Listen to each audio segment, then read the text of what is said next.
I'm gonna go bye-bye. You don't have to go bye-bye. Come back. Yeah, Wait come until back. we're Here. I introduced. want to see your face. Oh, Back! We want to see your face! sorry, Kevin. Yeah. Kevin's No. hiding from, I don't know, maybe he's in witness protection. But hey, welcome to the Quarantine Theaters Company of Reading of Shakespeare in Love. Get it together, Anne. Jesus. Oh, he's back. We caught him. Now the mafia is going to get him, and it's all going to be my fault. Anyway, I Poor Shakespeare. digress. We're like, if you didn't understand me laughing and reading so hard, we are reading Shakespeare in Love this evening. So my April month of readings is award winners, and tonight is an Academy Award winner. And nominations abound. So it's going to be amazing. Joining us this evening, yes, right there. We've got the real star tonight is Kevin. He's going to be our scene description. Woot woot. Woo. And as the bard himself, William Shakespeare, we've got Jeremy. I will be Thomas Kent and Viola de Lesseps. Yes, you will. We've got Jared as we're going to be playing multiple roles because there's only five Everything. of us. Jared's going to be Henslow. He's also going to be Sam and Lady Capulet. And we've got Jennifer with us. Thank you, Jennifer. She's going to be Hugh Fenneman and the illustrious Ned Allen of Ned and the Admiral's Men. And Ralph Nurse, which is Mr. Carson from Downton Abbey in the movie, which I love. I'm just ready and to be all the dudes. it's mostly dudes. This is the Yeah. whole And movie. then the queen. And she's also the queen, so she better earn that Oscar tonight. Travis is last but not least. He's going to be Richard Burbage. He's going to be a Wabash and Tybalt and Lord de Lesseps. And I had already assigned Sir Robert Lord de Lesseps, so whoever I gave that to, Jeremy. Oh I yeah. already given that to Travis. I apologize. Jeremy, you just get that out of your pretty little head and don't even worry about it. You just focus on the bard. Be the bard. Thank you, Be Mr. the Shakespeare. Be the Shakespeare. All right. I'm loving this Anyway, dance move. be the Shakespeare. This is the dance. This is be the Shakespeare. Shakespeare. We're doing so good already. Jesus Christ, this is gonna be a long reading. Oh, and I did not set a break, so let's break on page 59 before Interior Rose Theater backstage day. Are we doing the close-up eye thing again? Apparently. So, Kevin, if you could mark down break is Page top of 59. page 59 after the first end of the scene. Got it. Perfect. Awesome. Let's do this shiz. Great. I'm sorry, is somebody trying to drum roll? I so did not do it. It's absolutely your fault, Travis. All right. Shakespeare in Love. Interior, the Rose Theater, day. Sky, over which a title, London, summer 1593 appears. In the glory days of the Elizabethan theater, two playhouses were fighting it out for writers and audiences. North of the city was the Curtain Theater, home to England's most famous actor, Richard Burbage. Across the river was the competition built by Philip Henslow, a business with a cash flow problem, the Rose. Gradually, a building is revealed, the Rose Theater, three-tiered, open to the elements and empty. On the floor, roughly printed, a poster, torn, soiled, out of date. It says, September 7th and 8th at noon. Mr. Edward Allen and the Admiral's men at the Rose Theater Bankside. The lamentable tragedies of the moneylender revenged. Over this, the screams of a man under torture. The screams are coming from the curtain stage.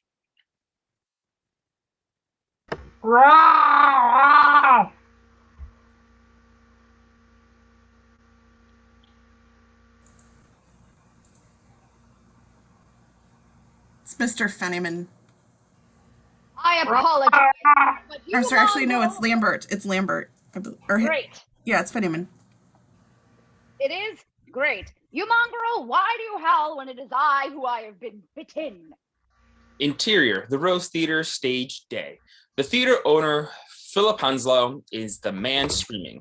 Hanslow's boots are on fire. He is pinioned in a chair with his feet stuck out over the hot coals of a fire burning in a brazier. He is being held in that position by Lambert, who is a thug employed by Fennyman, who is the owner of the voice. The fourth man, Freeze, is Fennyman's bookkeeper. What am I, Mr. Lambert? Bitten, Mr. Fennyman. How badly bitten, Mr. Freeze? Forgot to assign this. 12 pounds, 1 I'm shilling. Freeze. Are you? I am Freeze, yes. For once I actually Well, did. be faster, man. Dude, your cue Uh, was like 20 years Shakespeare. ago. 12 pounds, oh, 1 shilling and 4 pence, Fenning man, including interest. Oh, I can pay you. When? 2 weeks. 3 at the most. For pity's sake. Take his feet out. Where will you get the money? 16 pounds, 5 shillings and 9 pence. Including interest in 3 weeks. We have a wonderful new play. Put his feet in. It's a comedy. Cut his nose off. A new comedy by William Shakespeare. And his ears. And to share, we will be partners, Mr. Pennyman. Partners. It's a crowd tickler. Mistaken identities, a shipwreck, a pirate king, a bit with a dog, and love triumphant. I think I've seen it. I didn't like it. Well, this time it is by Shakespeare. What's the title? Romeo and the Ethel the Pirate's Daughter. Good title. Fennyman snaps his fingers at Freeze and Lambert. Lambert unties Henslow. Freeze starts writing a contract. A play takes time. Find actors. Rehearsals. Let's say open in 3 weeks. That's what? 500 groundlings at tuppence each.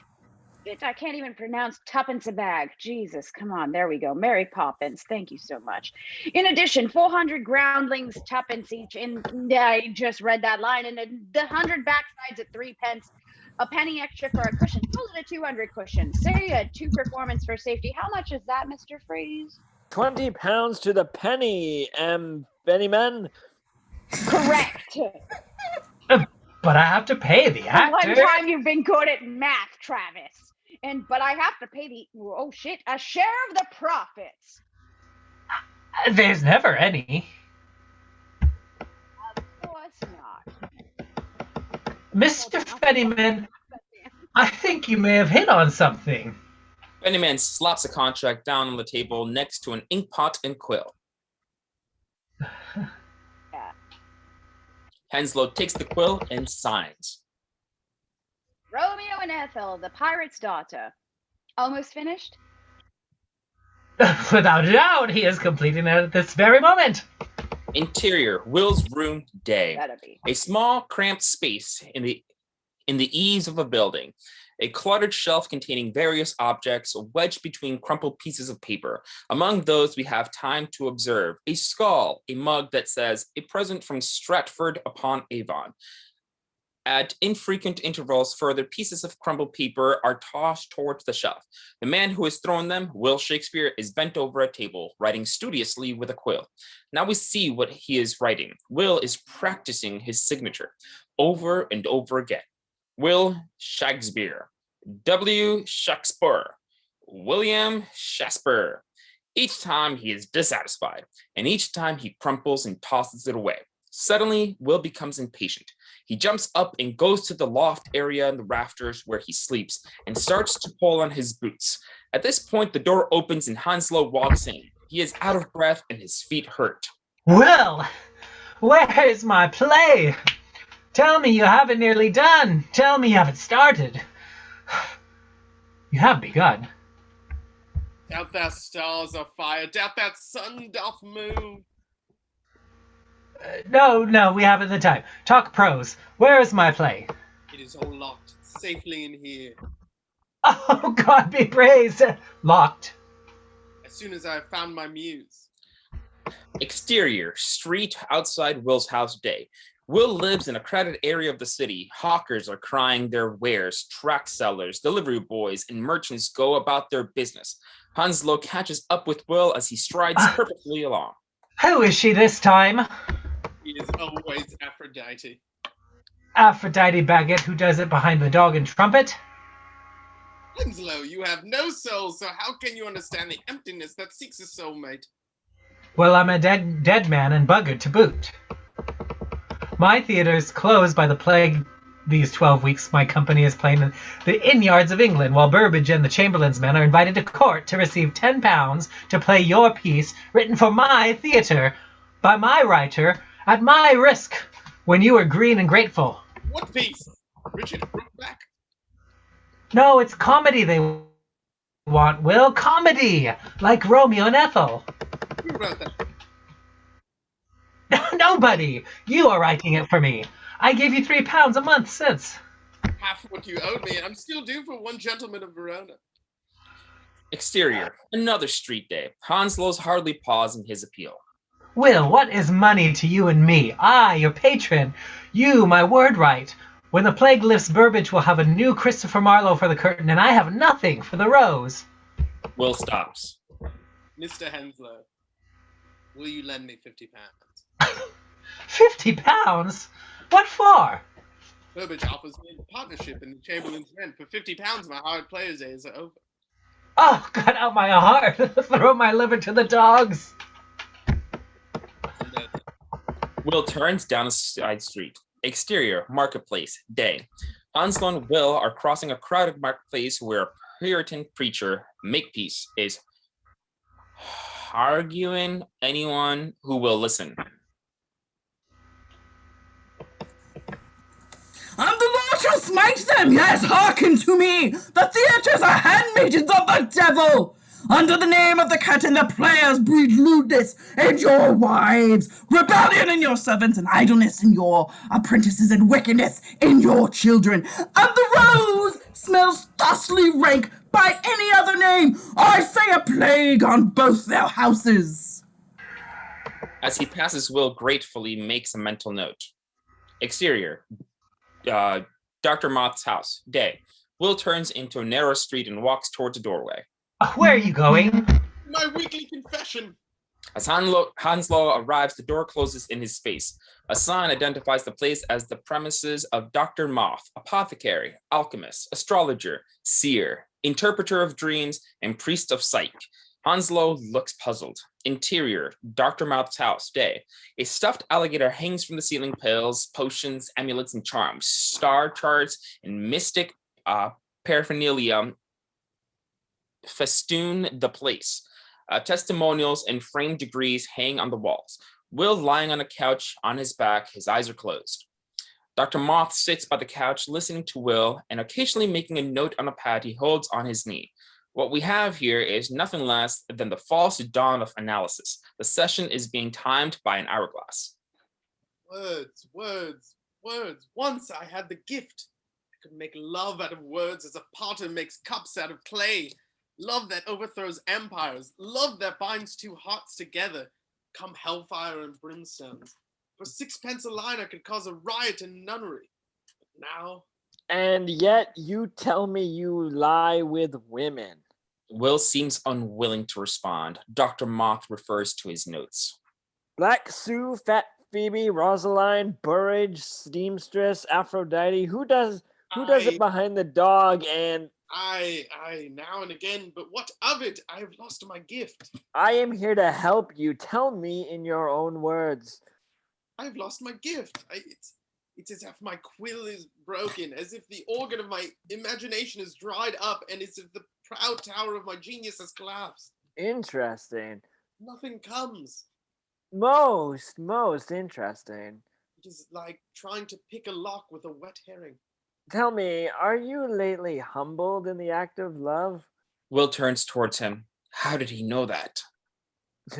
How long has it been?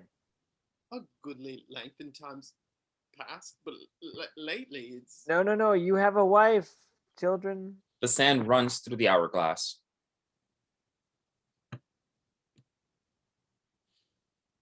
Not much Not time left. much sand left. I was a lad of 18, and Hathaway was a woman half as old as again. A woman of property? She had a cottage. One day she was 3 months gone with child, so And your relations?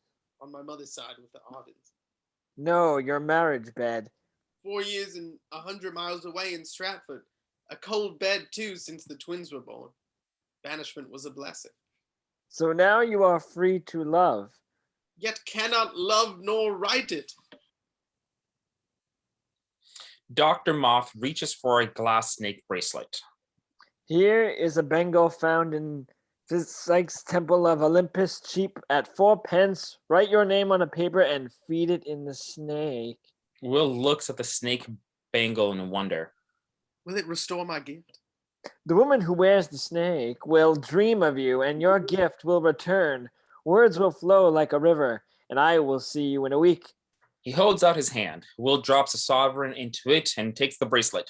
Exterior, Dr. Moth's house. Day. Will comes out. Henslow is waiting, standing in a horse trough to ease his feet. Will walks straight past him and Henslow follows. Now where? Will? To the palace at Whitehall. Interior, Whitehall Palace. Backstage. Day. Whitehall means nothing yet. We are behind closed curtains on a stage busy with preparations for the imminent performance of Two Gentlemen of Verona. This is not a theater, but a banqueting hall, as you will see. Richard Burbage is to play Proteus. A boy player will play Sylvia, and last-minute improvements to his makeup, etc., are being applied by Burbage's mistress, Rosalind. Lance, one of the clowns, is the famous comedian Will Kemp. Lance's dog, Crab, is in Kemp's charge and is not helping much. There is no set. A helpful placard reading Verona, an open place, is ready to hand. Musicians can be heard tuning their instruments. From the other side of the curtains, there is an expectant Bubba. Kemp leads the dog into the wings and rummages in a box of proofs.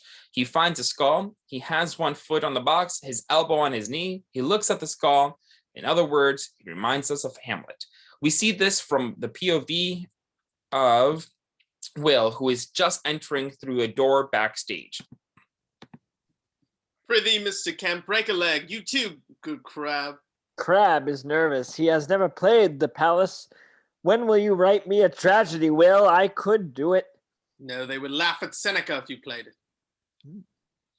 Will's attention has been caught by Rosalind, Burbage's mistress. Rosalind is big-breasted, dark-eyed, dark-haired, sexual. My sleeve wants for a button, Mistress Rosalind. Where my seamstress's eyes? Burbage kisses her mouth and slaps her behind. He comes over to greet Will. There is no dog in the first scene, Will Kemp. Thank you. How goes it, Will? I'm still owed money for this play, Burbage. Not from me. I only stole it. When are you coming over to the Chamberlain's men? When I have 50 pounds. Rosalind brings over the last elements of Burbage's costume and helps him into them. Are you writing? Mm-hmm. A comedy. All but done. A pirate comedy. Wonderful. What is the chief part? Romeo, wit, swordsman, lover. The title? Romeo. I will play him. Bring it tomorrow. It's for Henslow. He paid me. How much? 10 pounds. You're a liar. Burbage digs under his costume for his purse, which is on a waistband over his corset. I swear it. He wants Romeo for Ned and the Admiral's men. Ned is wrong for it. Will turns to see Henslow approaching. Here is 2 sovereigns. I'll give you 2 more when you show me the pages. Burbage, I will see you hanged for a pickpocket. The queen has commanded. She loves a comedy, and the master of the revels favor us. And what favor does Mr. Tilney receive from you? Ask him. The master of the revels, Tilney, comes through the curtain officially. She comes. He disappears back through the curtains. The bubble falls silent, rather dramatically, and all the busy players know what that means. They all crowd to the curtain and find places to peep through. Interior, Whitehall Palace, banqueting hall, front house stage day. The POV of the players. The arrival of Queen Elizabeth, aged 60, coming to take her place in the audience at front center. The hill is crowded with lords and ladies bowing Elizabeth to her seat, which is raised high on a pedestal, affording the queen an uninterrupted view of the play, and the audience an uninterrupted view of the queen. Trumpet sound. Close on a small piece of paper. A quill is writing W. Shakespeare. Will rolls the paper up carefully and slips it into the mouth of the snake Bangle. The curtains draw back, and Condell as Valentine and Burbage as Proteus begin the play. Cease to persuade, my loving Proteus. Homekeeping youth have ever homely wits. Interior, Whitehall Palace, banqueting hall, the wings, backstage day. With Burbage's presence accounted for on stage, Rosalind curls an arm around Will's neck. They kiss hungrily. After a moment, Will pulls back. Will you write me a sonnet, Will? I have lost my gift. You left it in my bed. Come to look for it again. Are you to be my muse, Rosalind? Burbage has my keeping, but you have my heart. Will takes the snake bracelet and slips it onto her arm. Rosalind looks at it, then at Will. Then they kiss again, but Will is distracted by the sound of coughing from the auditorium. You see, the consumptives plot against me. Will Shakespeare has a play. Let us cough and go and cough through it. Interior, Whitehall Palace, banqueting hall, stage, day. Valentine is on stage with Proteus. Condell as Valentine. To be in love, where scorn is brought with groans, coy looks with heart-sore sighs, one fading moment's mirth with 20 watchful, weary, tedious nights. As the scene continues, Will appears at the back of the hall and finds himself next to Hanslow. Feel a scene coming on. Is it about a pirate's daughter? Interior, Whitehall Palace, back of the banqueting hall, stage day. Laughter. It is later, and Kemp is now on stage with his dog. The audience is roaring. You see, comedy. Queen Elizabeth's idiosyncratic laugh rises above the others. Well played, Master Crab. I commend you. He throws a sweetheart on the stage and the dog wolfs it down. Everyone applauds. Love and a bit with a dog, that's what they like. Now we meet Viola. Viola de Lesseps is 25 and beautiful. She is laughing with great natural enjoyment. She sits slightly apart from her small family group. Her parents, Sir Robert de Lesseps and Lady Margaret de Lesseps, part of the group, but seated behind as befits her lower status, is Viola's nurse. Elsewhere is Lord Wessex, our villain. Wessex is in his 40s, dark, cruel, self-important. He has noticed Viola. The nurse notices him. Interior Whitehall Palace, banqueting hall, front of house stage day. Later, Valentine is on stage alone. He is speaking the speech rather more coarsely than the version we hear later. What light is light if Sylvia be not seen? What joy is joy if Sylvia be not by? Unless it be to think that she is by and feed upon the shadow of perfection. Now we see that Viola knows the speech by heart and is silently mouthing it with the actor. There's a lady knows your play by heart. But when he turns to Will, he finds that Will has gone. Oh. Interior, Will's room, day. Will comes into his room, goes straight to his table in the window and arranges pen, ink, and paper. Now he has his ritual. He spins round once in a circle, rubs his hands together, and spits on the floor. Then he sits down, picks up his pen, and stares in front of him. Pause. Then he begins to write. Interior, Delespe's house, Viola's bedroom night. The nurse is undressing her, though Viola tries intermittently to push her away. She is still bright with excitement. Did you like Proteus or Valentine best? Proteus for speaking and Valentine for looks. I like the dog. For laughs. Oh, shit!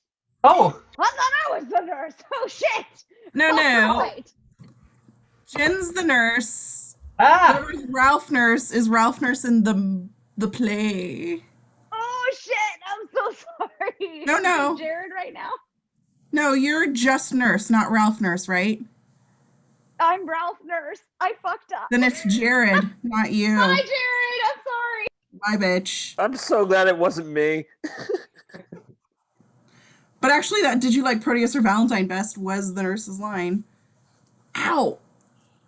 Claws. You're muted now, sir. Dear nurse. I liked the dogs for laughs. But Sylvia did not care for much. His fingers were red from fighting, and he spoke like a schoolboy at lessons.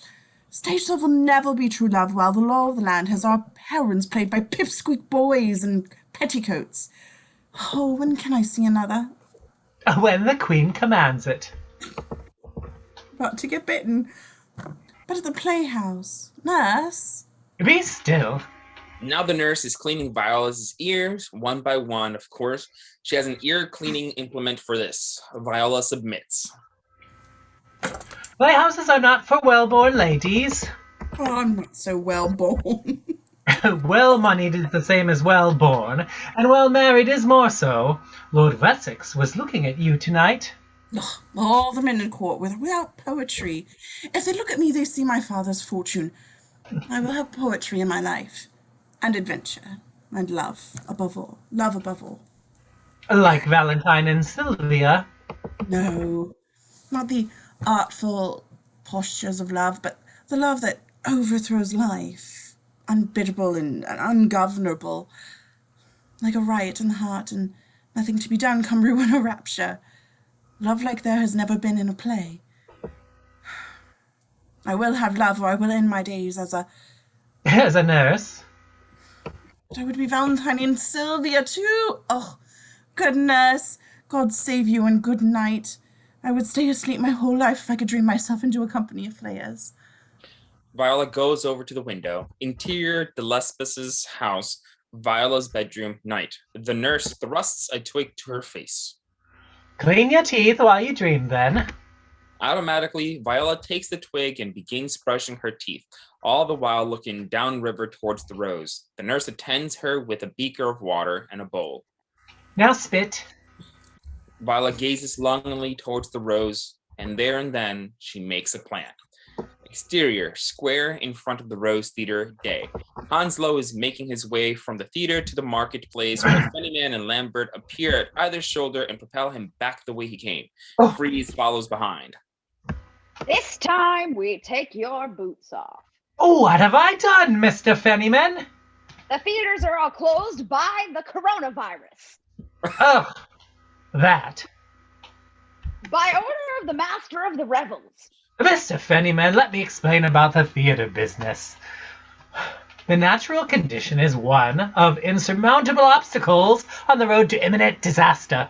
Believe me, to be closed by the plague is a bagatelle in the ups and downs of owning a theater.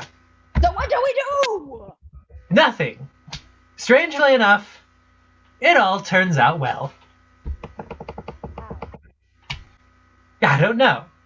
It's a mystery. Oh, should I kill him, Mr. Fennyman? At this point, din is heard in the background. A messenger, ringing a bell, is running through the street.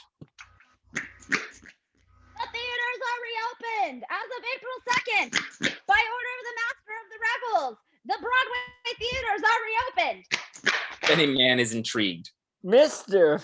Fennyman, Miss M. Tilly has opened the playhouses. Yes, I heard. Hanslow plays his temporary advantage modestly, shrugging himself free of Lambert's grip. If you wouldn't mind. Hanslow continues on his way. Fennyman watches Hanslow, curious. Where is the play? Oh, it's coming, it's coming. Interior, Will's room, day. It is. Will is writing furiously. A burnt-down candle is still alight, although it is day outside the window.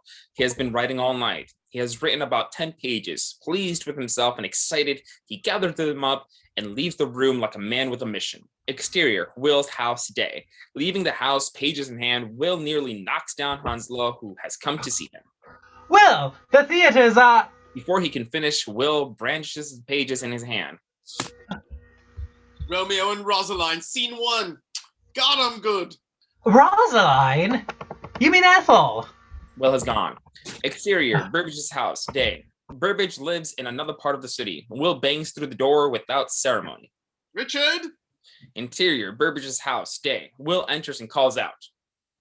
Burbage! Interior, Burbage's bedroom, day. Will charges into the bedroom. Rosaline is in the bed. The master of the rebels is pulling up his breeches. Will is shattered. Mr. Tilney.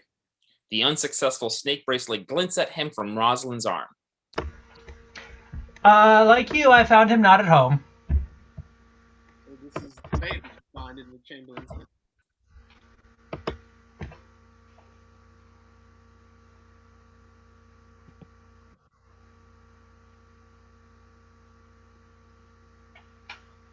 Is this me?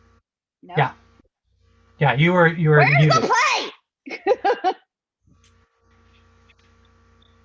I would have made you immortal. Tell Burbage he has lost a new play by Will Shakespeare. What does Burbage care of that? He is readying the curtain for Kit Marlowe. You've opened the playhouses. I have, Master Shakespeare. Tell them. Yes, I know. But he is always hanging around the house. A bell can be heard ringing outside. Will, you're the only one. Will, you're in my heart. Oh my God.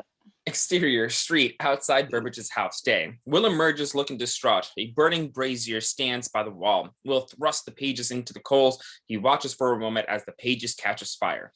Interior, tavern, day. Will walks in to find the place in uproar of celebration. A handsome young servant man, Noel, is bumping through with a tray of tankards. Mr. Henslow! Yes, I heard. The theaters are open. But where's my playwright? Hanslow finds a seat and takes a tankard of Noel's tray. Chalk it up, Noel. I'm hungry too. The special today is a pig's foot marinated in a juniper berry vinegar, served with a buckwheat pancake, which has been, it's... They are interrupted by Will, who joins them. He looks distracted. Will, have you finished? It's all locked safe in here. We need Ralph and the Pirate King. Good morning, Mr. Noel. We'll have a nice little part. Noel takes off his apron and flings it behind the bar. Hanslow jumps up and embraces Will. The entire staff and half the customers are now crowding around. Actors, the lot of them. Hanslow bangs the table to shut them all up. Ned Allen and the Admiral's men are out on tour. I need actors. Those here who are unknown will have a chance to be known. Well, what about the money, Mr. Henslow? It won't cost you a penny. Auditions in half an hour. The din of excited chatter returns. He sweeps grandly to the tavern door where he meets Ralph Bashford, a big, burly, middle-aged actor. Ralph Bashford, I'd have a part for you, but alas, I hear you are a drunkard's drunkard. Never when I am working. Interior, tavern, day. Will has remained behind, aghast now at his predicament. He goes to the bar. Give me a drink, Mandragora. Straight up, Will. I'll say that again louder. Straight up, Will. Give my friend a beaker of your best brandy. Will turns towards a figure further down the bar. It's Christopher Marlowe. Kit. How goes it, Will? Wonderful. Wonderful. Burbage said you have a play. I have. And what? Got a lot of money to show for it. His drinks arrive. Will places his offering on the bar. I insist. And a beaker for Mr. Marlowe. The barman does the business. I hear you have a new play for Curtin. No, not you, my Dr. Faustus. I love your early work. The fates that launched 1,000 ships and burnt the topless towers of Ilium. I have a new one nearly done. And better. The Massacre of Paris. Good title. And yours? Romeo and Ethel, the pirate's daughter.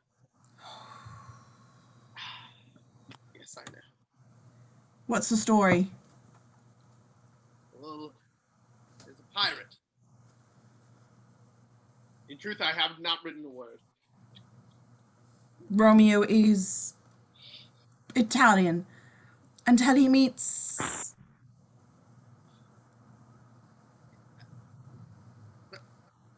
Until he meets. Yes, that's, Uh, what? oh, Yeah. wait, no. Yeah. No, Romeo's Italian, always in and out of We're love. on to I it. stole We're your on to it. I line. feel it. We got the Always green in and line. out of love. Yes, that's good. I love it. And then until he meets, like you were saying. Ethel, Yes. Do you think the daughter of his enemy. daughter of his enemy? His best friend is killed in a duel by Ethel's brother or something. His name is Mercutio. Mercutio. Oh. Good name. Noel hurries back to Will's side. Will, they're waiting for you. I'm coming. He drains his glass.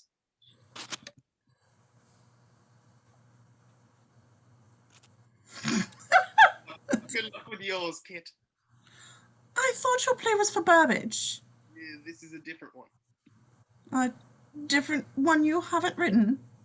Will makes a helpless gesture and hurries after Noel. Interior, the Rose Theater, gallery, stage, auditorium, day. Hanslow and Will are sitting in the gallery, listening to a young actor auditioning.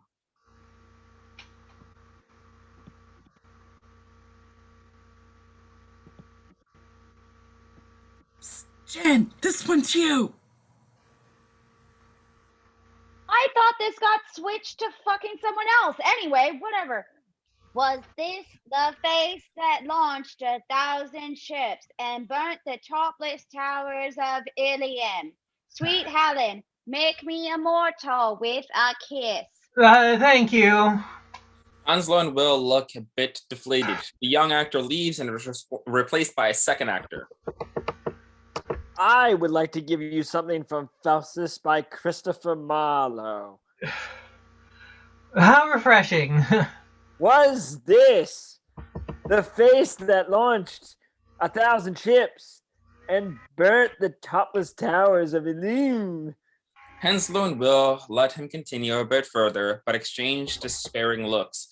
A succession of would-be actors offer their version of Marlowe's lines, each as inappropriate as the other. Among them is a small urchin.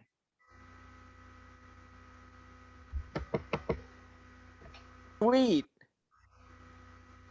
Oh wait, no. The topless towers of Illuminum, sweet Helen, make me immortal with Thank you. The urchin leaves, glowering furiously, and is replaced by a beanpole of a man, Wabash. Wabash has a bad stutter.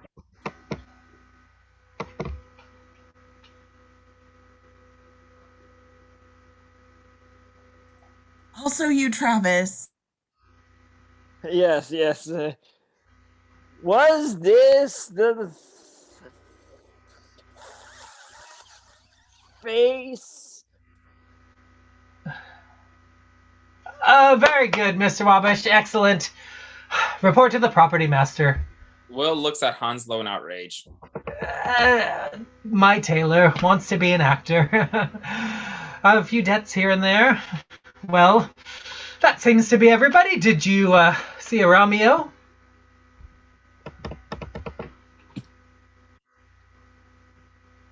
Are you muted? I did not. Well, I to my work, you to yours. When can I see the pages? Tomorrow. Hanslow leaves him. God. Will sits brooding alone for a moment. Then he realizes he is being addressed from the stage. Another actor.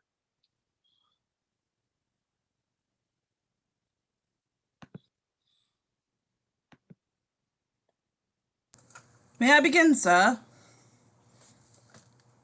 Will looks at the stage and sees a handsome young man with a hat shadowing his eyes. Your name? Thomas Kent. I would like to do a speech by a writer who commands the hearts of every player. Will can hardly manage a nod. What light is light if Sylvia shall not be seen? What joy is joy if Sylvia be not by, unless it be think that she is by and freed upon the shadow of perfection. It does not take 4 lines of Valentine's speech to confirm for us, if confirmation be needed, that Thomas is Viola. For Will, amazement at hearing his own words soon gives way to something else. He is captivated. He has found his Romeo. Except I be Sylvia in the night. There is no music in the nightingale unless I look upon Sylvia in the day, and there is no day for me to look upon. Will interrupts him. Take off your hat. My hat. Where did you learn how to do that? I Wait there. Are you Mr. Shakespeare? Let me see you. Take off your hat. Thomas begins to panic. Will jumps down to ground level. Thomas runs off stage to Will's bewilderment. Will hurries after him. We go with Will as he crosses the stage, then backstage, then into the interior, the Rose Theater, retiring room day. Retiring room, which is crowded with actors and Hanselo's lieutenant, property manager, copier, and general factotum, who is a new character, Peter.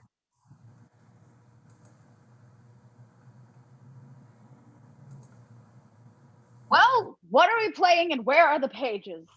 Will enters into the middle of this. Where's the boy? Nobody knows what he is talking about. Wabash, the stutterer, grabs Will's hand and shakes it excitedly. Break leg. The street door is swinging shut. Will sees it. He fights his way through the men to get to the door. Exterior, the Rose Theater, Bankside, day. Will emerges from the theater into a street throbbing with nefarious life. Whores, cut purses, hawkers, urchins, track sellers, riffraff of all kinds in an area of stews, low-down pubs, brothels, and slums.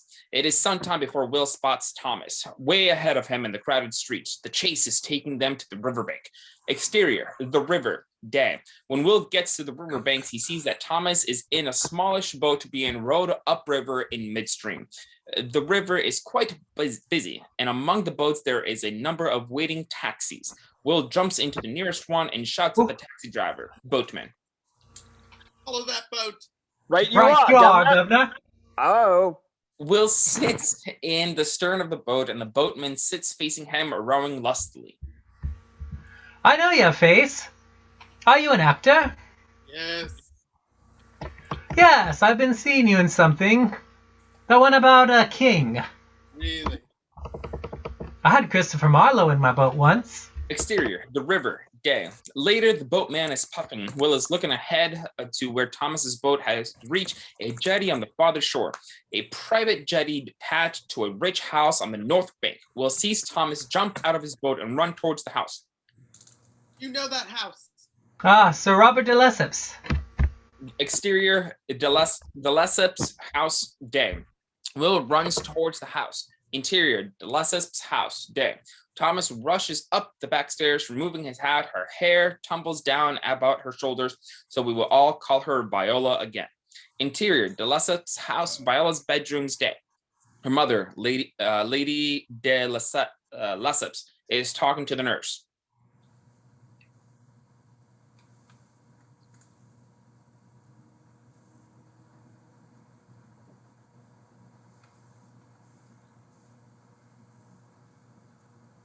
I forgot this once. Can somebody take it? Where is she? Our guests are upon us. Lord Wessex, too, bargaining for a bride. Kevin's got My it. husband will have it settled tonight. Behind her, the door opens, revealing Viola as Thomas to the nurse's view.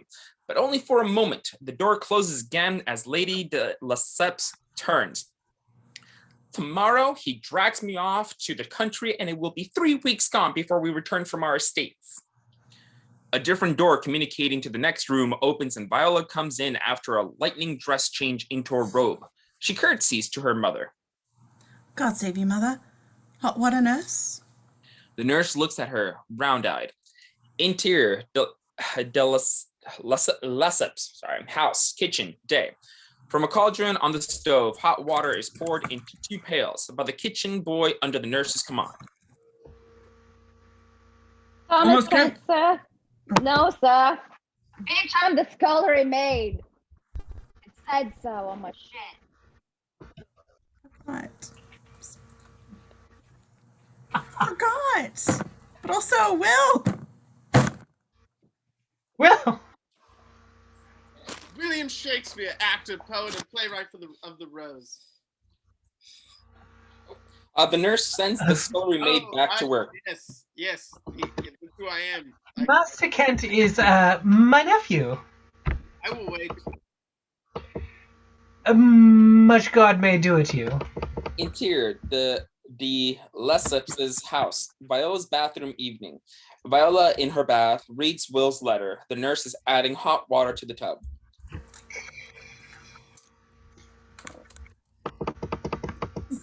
He's to God. Oh, he sees himself in me. Romeo Montague, a young man of Verona. Verona again.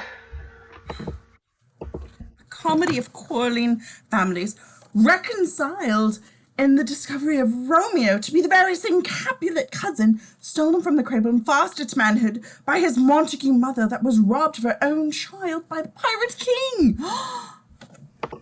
Exterior, the Lesseps' house. Night.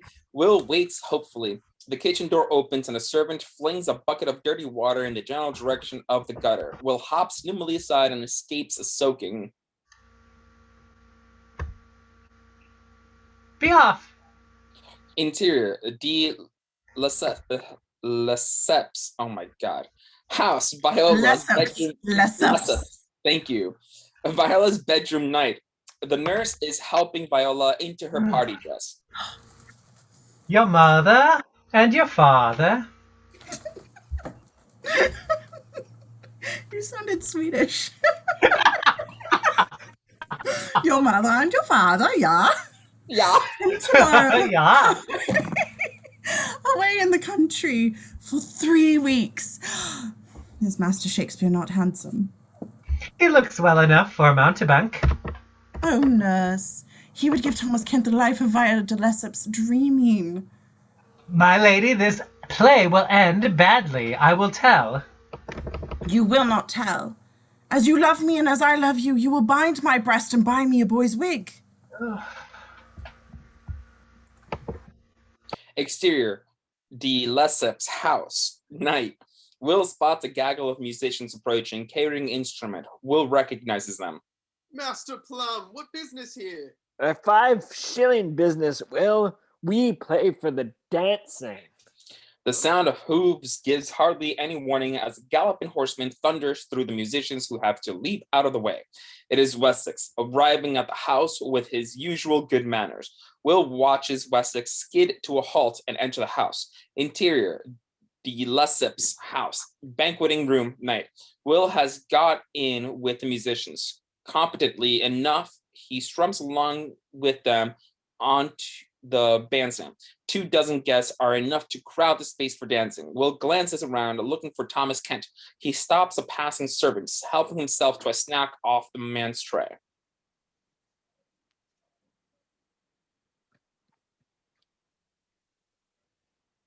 Musicians don't eat. I seek Master Thomas Kent. It means nothing to the servant, who moves on. Angle on Wessex and Sir Robert.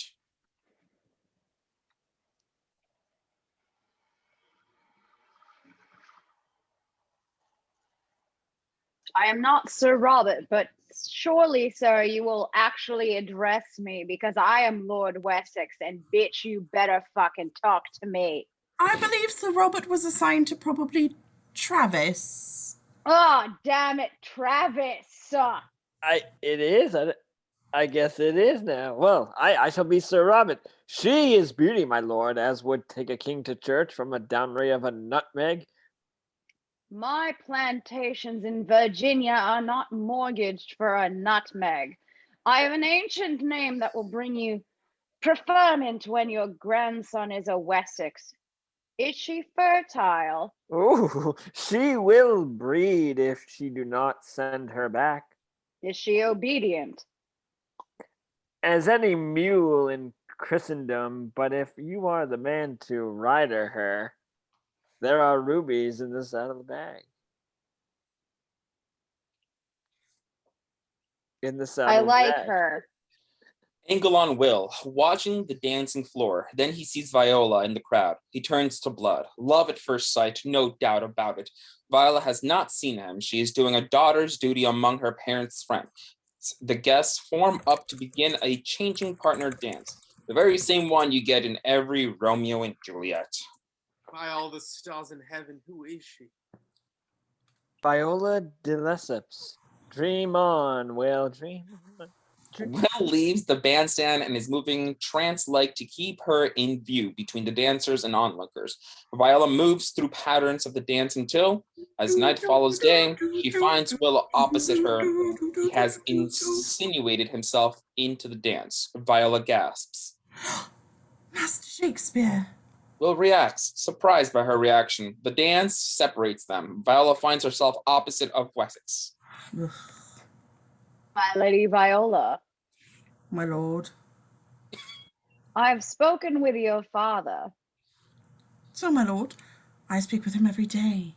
Wessex scowls. The dance separates them. Viola finds herself opposite Will again, and Will stares at her entranced. Good sir, Will has lost his tongue. I heard you are a poet, Will nods in his trance and she smiles at him. but a poet of no words. Will tries to speak, but the silver tongue won't work. He is dumb with adoration. Suddenly, Wessex takes him affably by the elbows and leads him into the alcove. Poet? I was a poet till now, but I've seen beauty that puts my poems at one with the talking ravens of the tower. To his surprise, he finds a lordly dagger at his throat. How often do I offend my lord? By coveting my property. I cannot shed blood in her house, but I will cut your throat anon. You have a name? Christopher Marlowe, at your service. Wessex shoves him through the nearest door. Viola's eyes are searching the room for Will. She finds Wessex smiling at her. She looks away. Exterior, de Lesseps' house. De Lesseps' garden, Viola's balcony, night. There is a lighted window on the balcony. Viola dressed for bed, and the nurse pass across the lighted space. Will is in the garden. He sees her. The light in the room is extinguished. Will sighs. Then Viola comes out onto the balcony in the moonlight. Will gasps. He watches her. Viola sighs dreamily. Romeo, Romeo, a young man of Verona. Comedy by William Shakespeare. Will reckons that's a good enough cue. He comes out of hiding and approaches the balcony.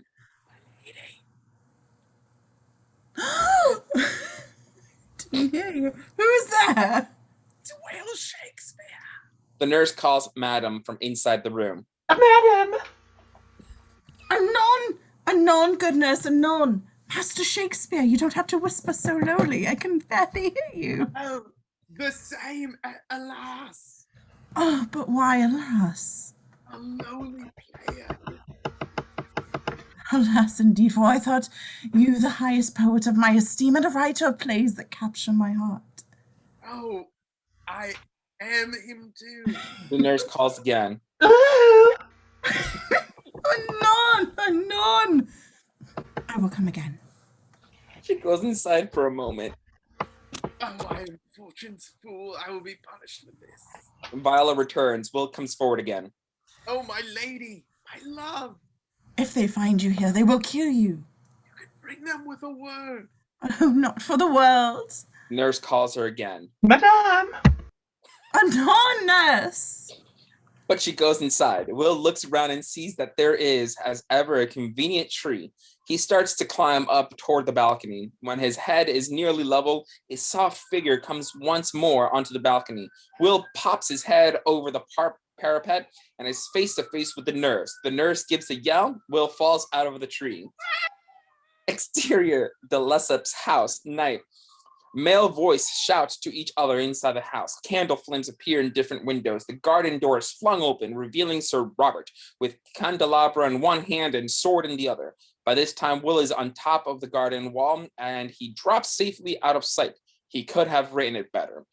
Interior, Will's room, dawn. Will is burning the midnight oil, literally and metaphorically. His quill has already covered a dozen sheets. He is inspired. Interior, the Rose Theater, stage, auditorium, day. It is day one. The company is on stage. Peter is passing pages around a bunch of actors. John, James, and Noel are looking through their pages. Draw if you be men. Gregory, remember thy washing blow. Heart fools, put up your swords. Will is going around pumping hands and slapping shoulders, flushed with excitement. Onslow is reading his pages, worried. Ralph Bashford is next to him. It starts well, and then it's all long-faced about some Rosaline. Where's the comedy, Will? Where's the dog? Do you think it's funny? I was a pirate king, and now I'm a nurse. That's funny. Will pulls Henslow aside. 6 men short, and those we have will be overparted, ranters and stutterers who should be sent back to the stews. I know the feeling. Down, I see disaster. We are at least 4 acts short, Will, if you're looking for disaster. Will, as noticed, is a young, scruffy 13-year-old actor, the urchin we met before. Who are you, master? I am Ethel, sir, the pirate's daughter. I'll be damned if you are! And he helps the urchin off with a kick. The urchin glowers with resentment. Henslow finds himself face to face with Fennyman. Is it going well? Very well. But nothing is happening. Yes, but very well. Gentlemen, thank you. You are welcome. Who is that? Nobody. The author. We are about to embark on a great voyage. It's customary to make a little speech on the first day. It does no harm. The authors like it. You want to know what part you are to receive? All will be settled as we go. Oh, no! That's as far as he gets before there's a dramatic interruption. The public entrance door is flung open and 6 men make loud entrance, headed by Ned Allian, the actor, who is handsome, piratical figure with a big voice and a big sword.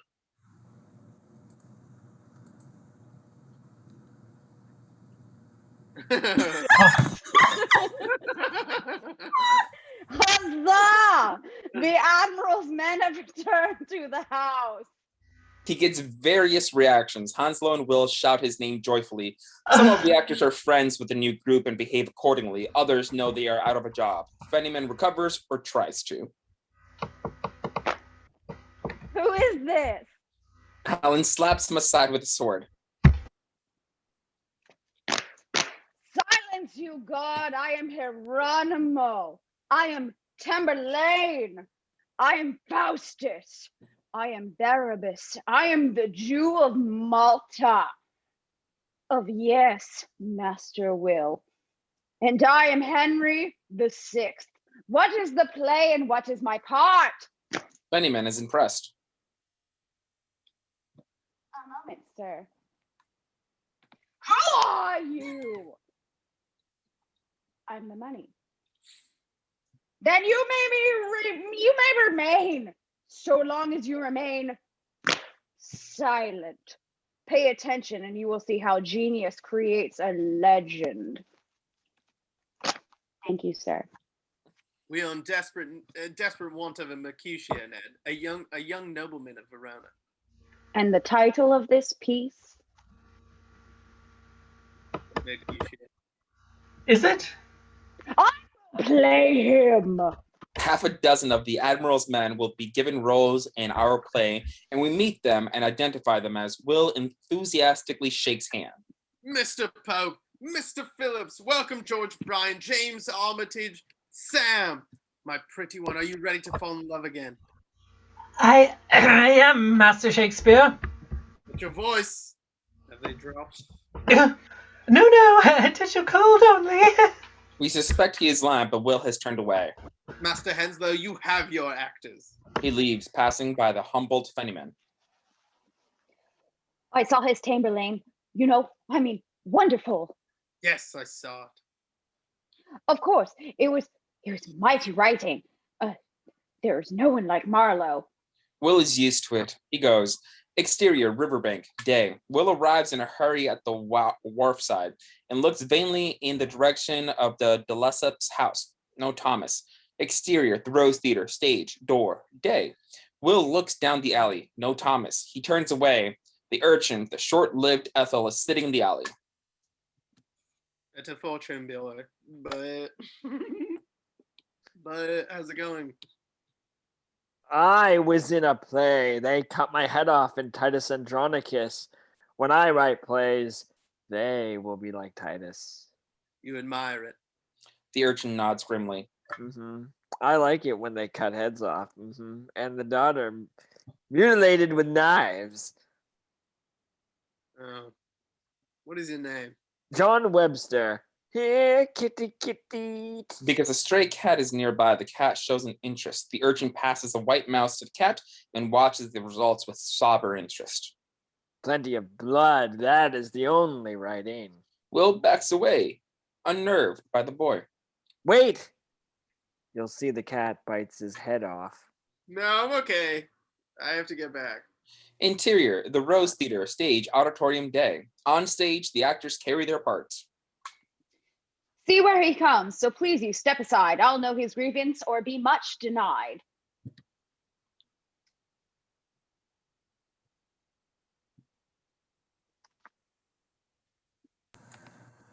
Travis. Travis. I'm wanting you now? Okay, I guess I'm wanting. I would thought went so happy by thy stay to hear true shift. Come, madam, let's away. On stage, Montague and Lady Montague make their exit. Off stage, Will appears next to Hounslow. Cut round him for now. What? Who? Romeo. Oh, the one came with your letter? What? Good morrow, cousin. Is the day so young? The voice is Thomas's. Will turns back to the stage and sees him. Today, Thomas has a wig, as well as his small mustache. But new struck 9. Ay me, sad hours seem long. Was that my father that was hence so fast? It was. What sadness lengthens in Romeo's hours? Not having that which having makes them short. Good. Yes. In love? Out. Out of love? Out of a favour for where I am in love. No. Don't spend it all at once. The Yes. rehearsal stops. Yes, sir. Do you understand me? No, sir. He is speaking about a baggage we never even met. What will be left in your purse when he meets us, Juliet? Juliet? You mean Ethel? God's teeth am I to suffer this constant stream of interruption?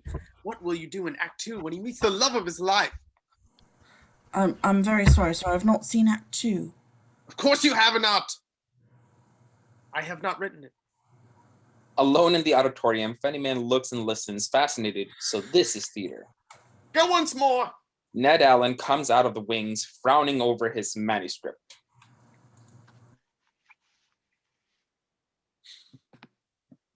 Well, fuck. Will, where is Mercutio? Look, safe in here. I leave the scene in your safekeeping, Ned. I have a sonnet to write.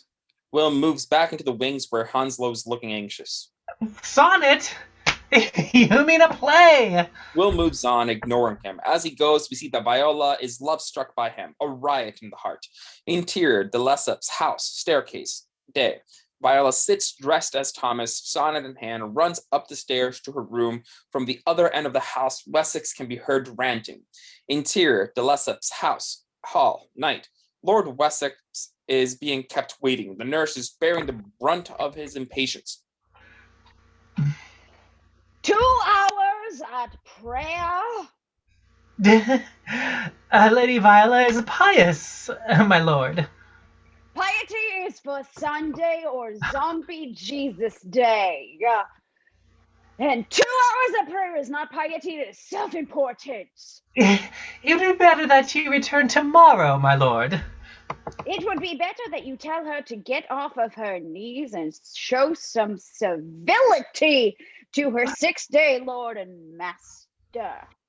Viola opens the door. She has changed hurriedly, too hurriedly. The effects of her glorious hair falling to her bare shoulders is spoiled by her mustache. Fortunately, the nurse spots her before Wessex does, and by coming forward to greet her, the nurse manages to shield Viola from view, communicate the problem, and announce Wessex's presence, so that by the time the nurse has passed by Viola and let herself out of the room, the mustache has disappeared. My lady Viola. Lord Wessex, you've been waiting. I am aware of it, but it is beauty's privilege. You flatter, my lord. No, I have spoken to the Queen. Her Majesty's consent is requisite when a Wessex takes a wife, and once gained, her consent is her command. Do you intend to marry, my lord? Your father should keep you better informed. He has bought me for you. He returns from his estates to see us married 2 weeks from Saturday. You are allowed to show your pleasure. I do not love you, my lord. How your mind hops about.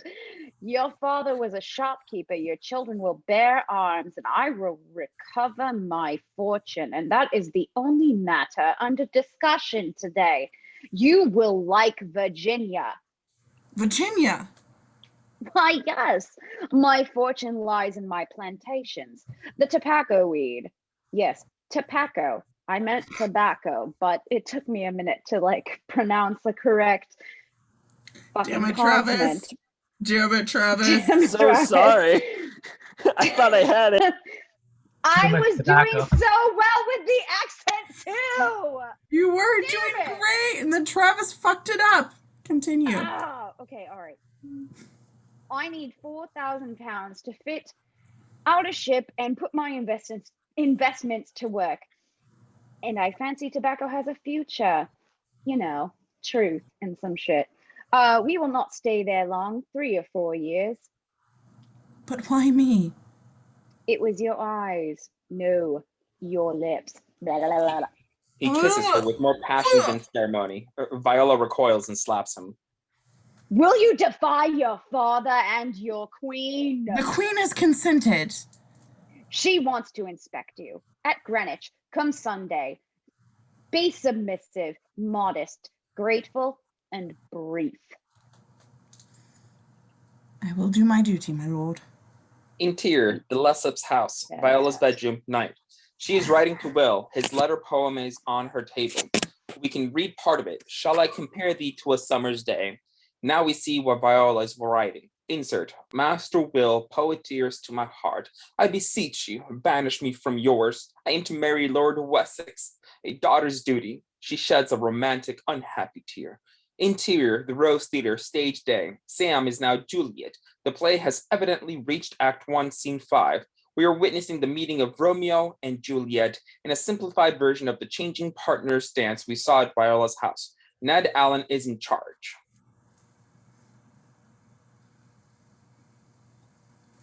Ned Allen is here. Just Ned Allen had to change costumes. Okay, I'm sorry. She's here. Gentlemen upstage, ladies downstage. Are The dance we a goes lady, wrong. Mr. Kent? Thomas mutters a blushing apology. Will arrives, the Sorry. bystanders, clutching fresh pages. He gives these to Peter. Ned Allen sees him and comes over to start an argument. You do not like this speech. The speech is excellent. Oh, then I see Queen Mab hath been with you. Excellent, and of good length. But then he disappears for the length of a Bible. Will points significantly at the pages he has given Peter. There you have his duel, a skirmish of words and swords such as I never wrote nor anyone. He dies with such passion and poetry as you ever heard. A plague on both your houses. Ned nods, satisfied, and turns back to work. Then he turns back. He dies? But the author has escaped. Interior, the Rose Theatre, Writer's Corner's day. Up aloft, Will has a writer's corner where he settled down to work. We see his private superstition. He spins round in a circle, rubs his hands together, and spits on the floor. That done, he picks up his pen. Exterior street, night. Will is charging down a narrow alley and bumps into Burbage, who is emerging from the door of a tavern. Will! Will is in too much of a hurry to stop. Burbage calls after him. And where are my pages? Will hurries on. Exterior, riverbank, dusk. Viola, as Thomas, is being rowed across the river. From behind, in the direction of Bankside, he hears shouting. Did you give her my letter? Viola, as Thomas, turns to see Will some way behind, following in another boat. She takes the letter from her coat and holds it aloft. And this is for you! Exterior, the river, Viola's boat, night. Will has climbed aboard Viola's boat and is tearing open the letter. What he reads causes him great pain. He collapses into the stern seat next to Viola. Oh, Thomas, she has cut my strings. I am unmanned, unmended, and unmade like a puppet in a box. Writer, is he? Row your boat! Exterior, the river, Viola's boat, night. Will turns back to Viola. They have their conversation intimately, disregarding the lack of intimacy. The boatman is hardly an arm's length away, but they ignore him. She tells me to keep away. She is to marry Lord Wessex. What should I do? If you love her, you must do what she asks. And break her heart and mine. It is only yours you can know. She loves me, Thomas. Does she say so? No. And yes, she does, where the ink has run with tears. Was she weeping when she gave you this? Her letter came to me by the nurse. Your aunt. Yes, my aunt, but perhaps she wept a little. Tell me how you love her, Will. Like a sickness, and its cure together. Yes, like the rain and sun and cold and heat. Is your lady beautiful? Since I came to visit from the country, I've not yet seen her close. Tell me, is she beautiful? Oh, if I could write the beauty of her eyes, I was born to look in them and know myself. He is looking into Viola's eyes. She holds his look, but Will bellies his words. And her lips?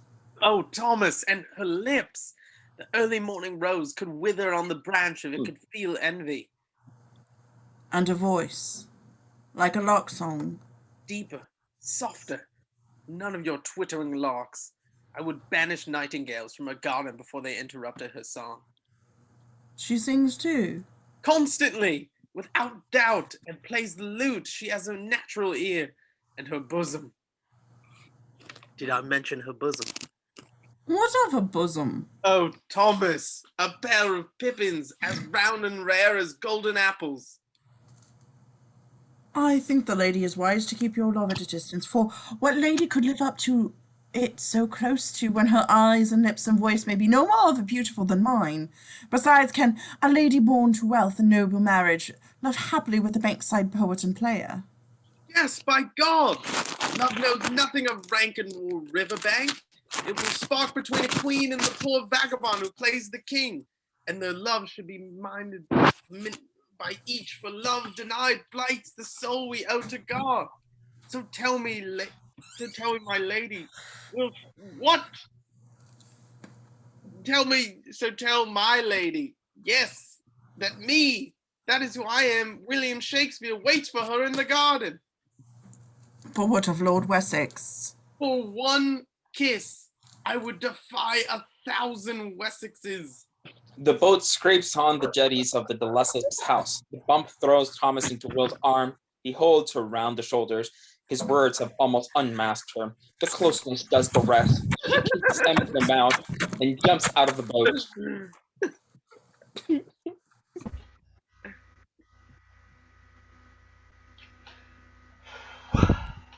Oh, Will.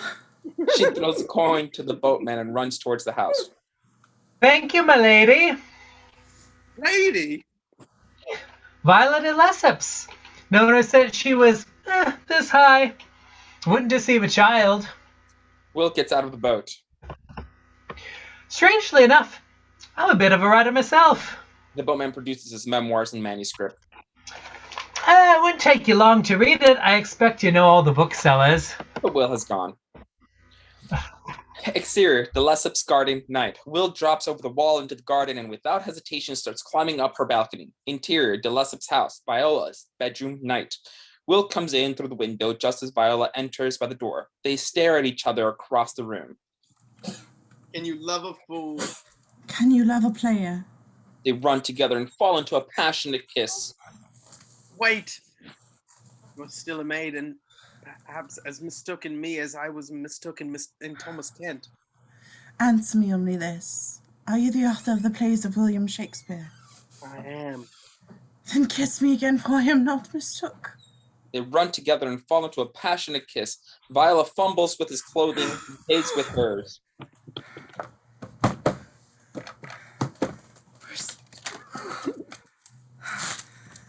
I do not know how to undress a man.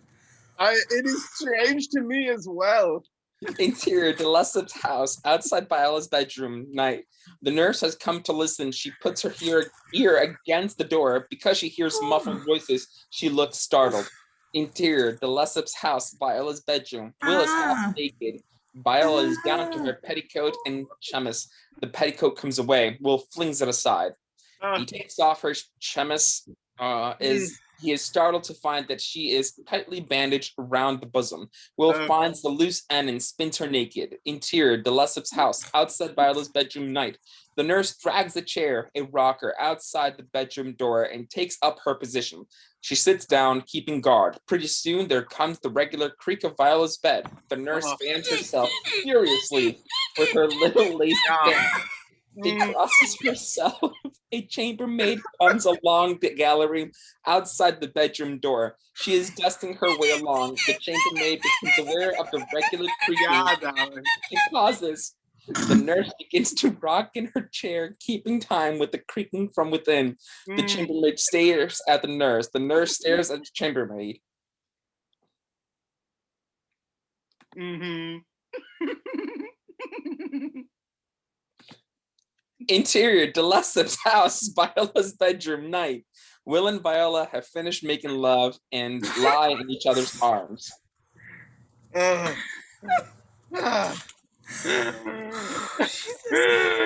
I would not have thought it. There is something better than a play. Oh, there is. Even your play. Oh! That was only my first try. Well, perhaps better than my first. What? Exterior, de Lessep's house, dawn. Dawn is breaking, the sun lacing the severing clouds with envious streaks. Interior, de Lessep's house, outside Viola's bedroom, dawn. The nurse has fallen asleep in her rocking chair. Interior, de Lessep's house, Viola's bedroom, dawn. A rooster crows at some distance. Viola and Will are in bed. He stirs drowsily. Viola, coming awake, speaks his name and he kisses her. Will. Then he starts to get out of bed. You would not leave me. I must. Look how pale the window. Moonlight. No, the morning rooster woke me. It was the owl. Come to bed. She's winning. She kisses him and pulls the bedclothes around them. Oh, let Henslow wait. Mr. Henslow? Let him be damned by his pages, for his pages. Oh, no, no. There is time. It is still dark. It is broad as day. The rooster tells us so. It was the owl. Believe me, love, it was the owl.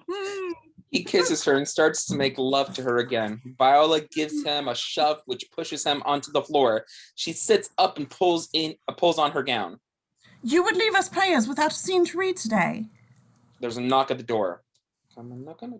Interior, de Lessep's house, corridor outside Viola's bedroom, dawn. The nurse is knocking. Viola comes to the door.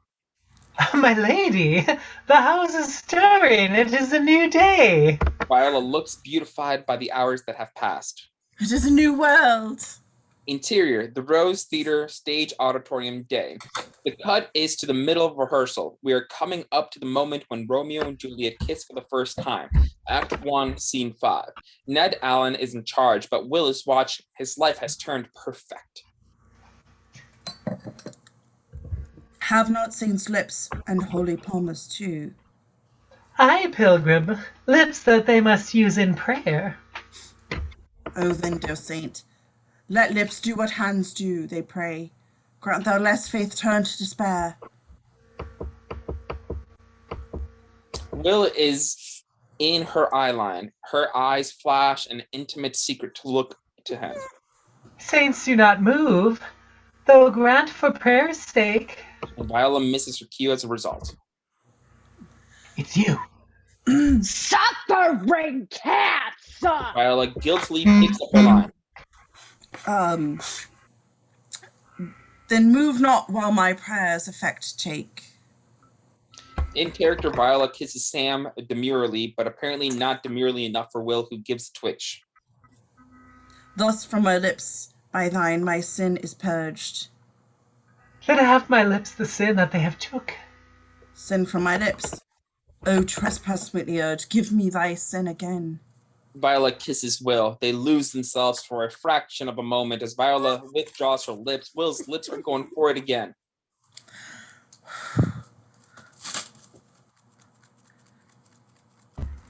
Yes, not quite right.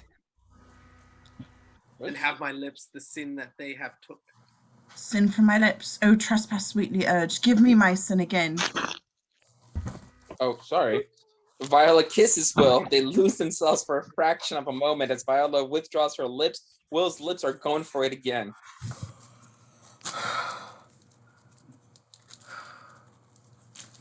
You kissed by the book. Well, it was lucky that you were here. Why do I not write while the rest of you play while you're, well, I'm Yes. writing the rest of your play while you all are here. Yes. Continue. Now the nurse.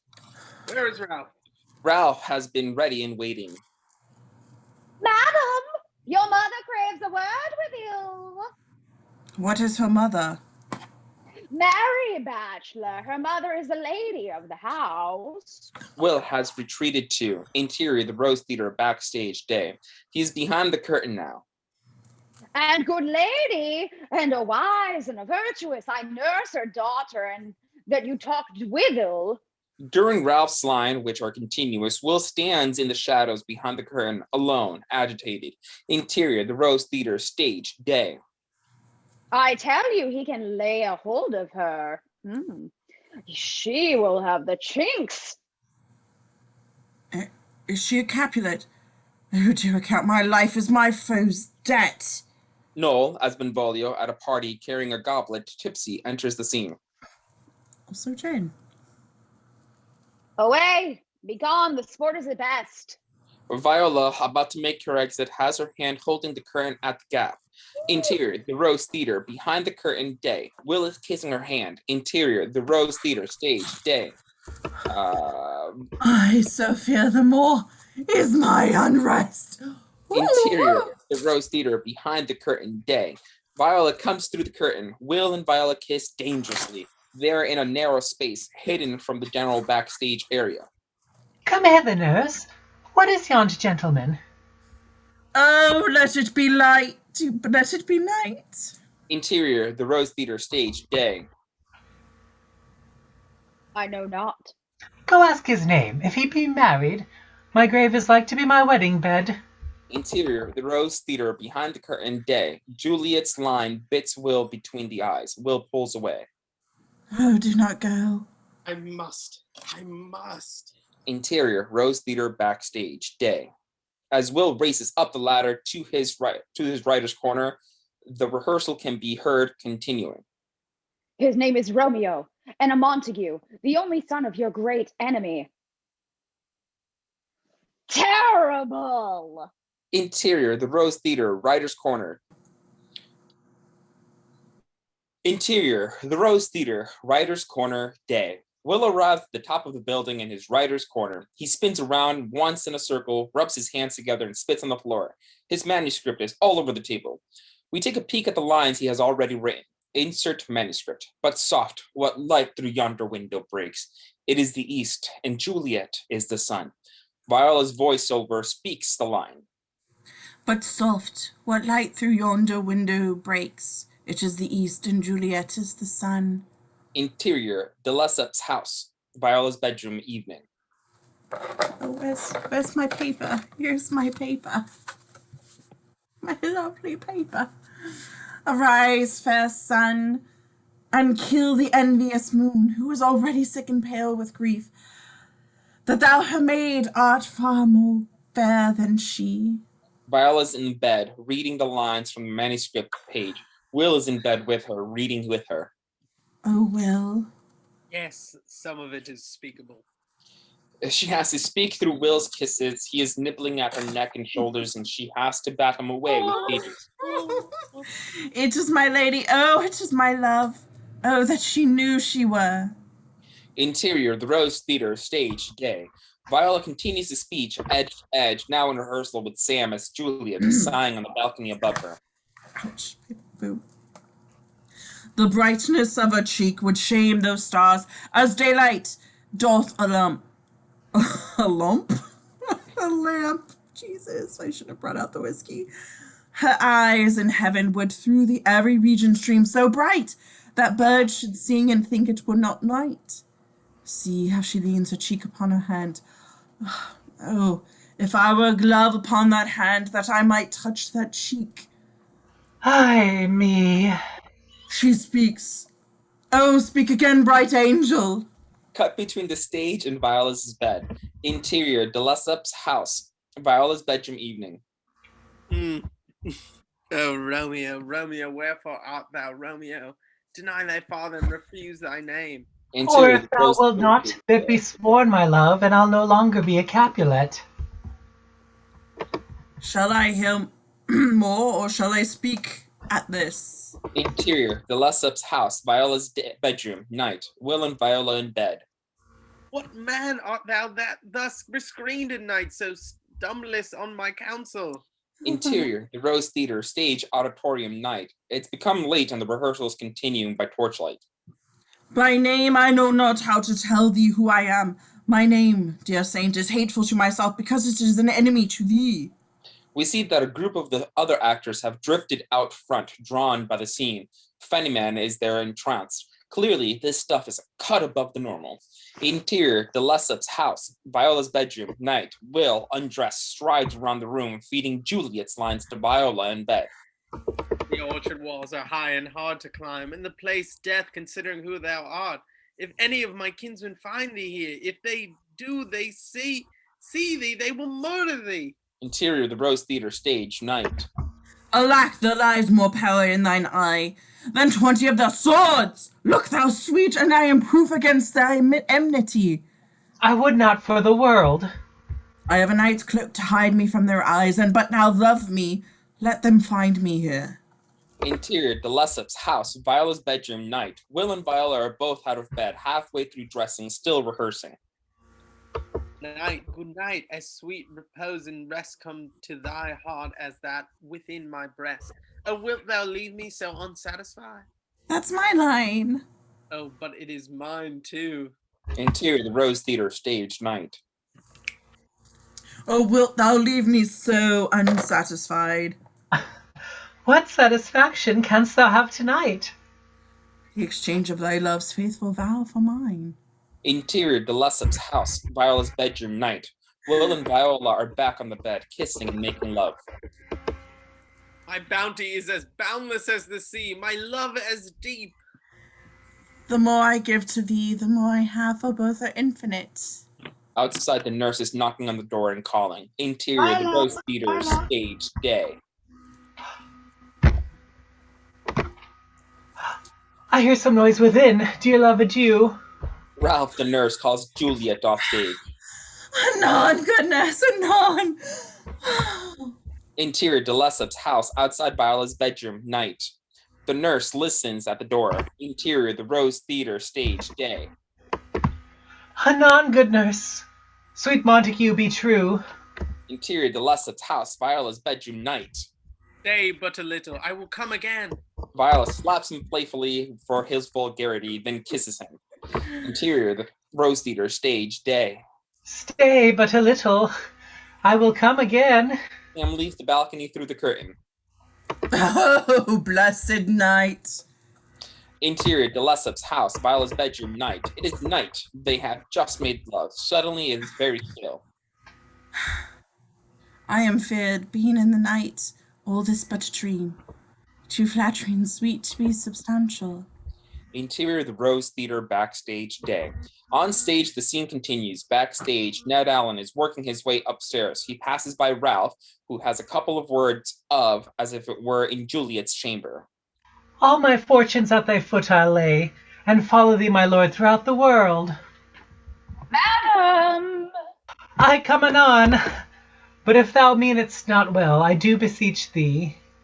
Madam! By and by I come, to cease thy strife and leave me to my grief. 1,000 times good night. Him exits, i.e., enters to us through the curtains. I cannot move in this dress, and it makes me look like a pig. I have no neck in this dress.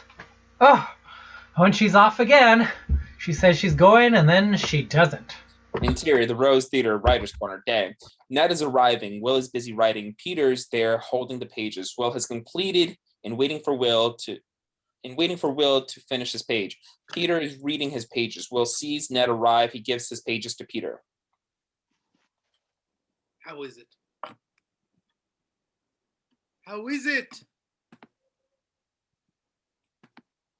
I'm going to go with damn it, Travis, at this point. How is it? I am not Peter, but I shall be. I cast a Peter. It's all right. It's all right. I got it, Typical, Travis. Shut the fuck up. says Will's face. Peter departs, leaving the field to Ned, and Will braces himself. Ned! I know. I know. It's good. Oh. The title won't do. Ah. Romeo and Juliet. Just a suggestion. Thank you, Ned. The whole exchange is in ironic code. Between old soldiers, Ned nods curtly and turns to descend. You are a gentleman. And you are a Warwickshire shithouse. Interior, the Rose Theater, stage auditorium, day. Peter is just handing the pages Henslow in the auditorium. Henslow has acquired a performing dog. The dog does some somersaults tirelessly. As Peter hands over the pages, he shakes his head. You mean no dog of any kind? Fennyman, the born-again theater groupie, shushes Henslow and looks daggers at him. If I married them in secret, then Ned gets into a fight with one of the Capulets. Romeo tries to stop him. He gets in Ned's way. I mean, in Mercutio's way. So Tybalt kills Mercutio, and then Romeo kills Tybalt, and then the prince banishes him from Verona. Oh, that must be when he goes on the voyage and gets shipwrecked on the island with the pirate king. When Fennyman can't hear it, he storms over, kicks the dog, roars at Henslow. Cease your prattling! Get out! 1,000 apologies. Good night, good night. Parting is such sweet sorrow that I shall say good night till it be morrow. Interior, de Lessep's house, Viola's bedroom, morning. A sunbeam wakes the lovers. Sunday mornings, church bells. Viola wakes with a start. Something is bothering her. She can't think what. Will calms her. Sunday. It is Sunday. He brings her back down to the pillow. I found something in my sleep. The friar who marry them will take up their destinies. Oh, but will it end well for love? In heaven, perhaps. It is not a comedy I am writing now. A broad river divides my lovers. Family, duty, fate, as unchangeable as nature. Yes, this is not life, Will. This is a stolen season. Suddenly, there is a great racket heard from downstairs. A man shouting. Not ready? Where is she? Be patient, my lord. She's dressing. Will you ask Her Majesty to be present? Viola remembers. She jumps up and gives a cry. Sunday, Greenwich! Interior, de Lessep's house, outside Viola's bedroom, morning. The nurse is barring the stairs to Wessex.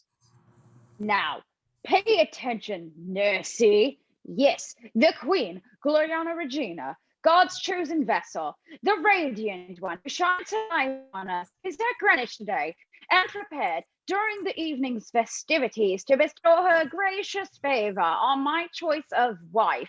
And if we are late for lunch, the old boot will not forgive. So you get you to my lady's chamber and produce her with or without her undergarments. Interior, the Lessup's house, Viola's bedroom, morning. Viola has her dress on and is putting on her shoes. Will, in his underwear, is in mid-argument. You cannot! Not for the queen herself. What will you have me do? Marry you instead?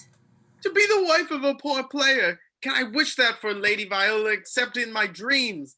And yet I would, if I were free to follow my desire in the harsh light of day. You follow your desire freely enough in the night. So, if that is all, to Greenwich I go. Then I will go with you. You cannot. Wessex will kill you. I know how to fight. Stage fighting! Oh, well, as Thomas Kent, my heart belongs to you, but as Viola, the river divides us, and I will marry Wessex a week from Saturday. Interior, the Lessup's house, outside Viola's bedroom, downstairs hall, morning. By heaven, I will drag her down by the queen's command. And is cut off short as Viola's doors open at the top of the stairs. Good morning, my lord. Oh, my lady, the tide waits for no man, but I swear it would wait for you. Viola comes down the stairs. Behind her, Will appears gowned and bonneted. He has also assumed a country accent. Here he come at last, my lord. Are you bringing your laundry, woman? A chaperone, my lady's country cousin. My, but you be a handsome gallant. Just as she said, you may call me Miss Wilhelmina. All right, Mrs. Doubtfire, on a more fortuitous occasion, perhaps. Oh, my lord, you will not shake me off. She never needed me more. I see her by your breeches. Exterior, Greenwich Palace, night. Fireworks explode in the evening sky over Greenwich, a royal palace crowded now with noble guests. Exterior, Greenwich Palace, terrace, night. The way these royals' routes work is that guests mill about, chatting, bowing, and generally behaving gallantly, while Queen Elizabeth creates a vortex around her as she passes through the throng, occasionally honoring somebody with a couple of words until she arrives, thankfully, at the best chair, where she establishes a headquarters. Her current lord-in-waiting ferries the lucky few forward to a brief audience with the Queen, each giving way to the next. Viola and Wessex are, respectively, dipping and bowing as they are greeted by people who know them. Will, in close attendance, joins in gratuitously, bowing until Viola nudges him and reminds him to curtsy instead. The Queen's lord-in-waiting plucks Wessex's sleeve. Now, No. the queen asks for you. Answer well. The lord-in-waiting ushers Viola through the crowd. Will starts to follow. Wessex takes him by the arm. Is there a man? A man, my lord? There was a man, a poet, a theater poet. I heard, does he come to the house? A theater poet? An insolent, penny-a-page rogue, Marlowe, he said. Christopher Marlowe. Marlowe, I added a rogue to it because he is a rogue. And has he been to the house? Mm-hmm. Yeah, Marlowe? Yes, he has. He is the one lovely waistcoat. Shame about the poetry. That dog. Angle on the Queen. The lord-in-waiting has presented Viola. Viola speaks from a frozen curtsy. Your Majesty. Stand up straight, girl. Viola straightens. The Queen examines her. Speak out. I know who I am. Do you love stories of kings and queens, feats of arms, or is it You just courtly skipped a love? bunch, my dear. Yeah. Go Fuck, back. what fucking shit. God damn it. I'm sorry. I was very scared about being Judi Dench. I'm sorry. Viola straightens. The Queen examines her.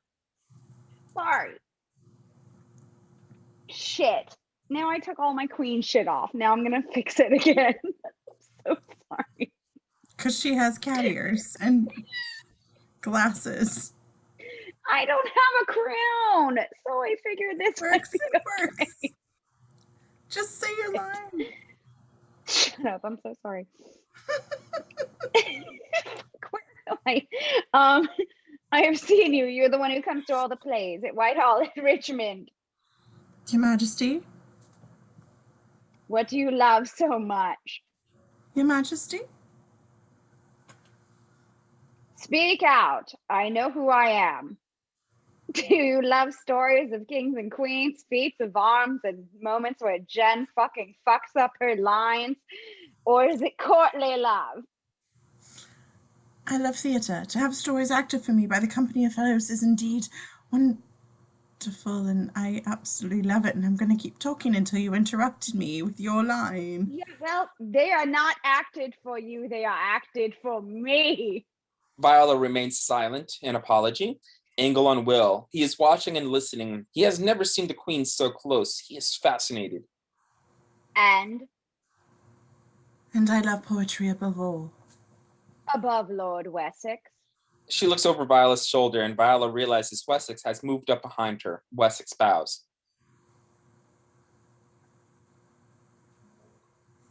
Well, shit.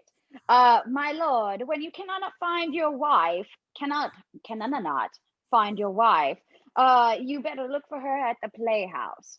The courteous tighter at her pleasantry. But playwrights teach nothing about love. They make it pretty, they make it comical, or they make it lust, but they cannot make it true. Oh, but they can.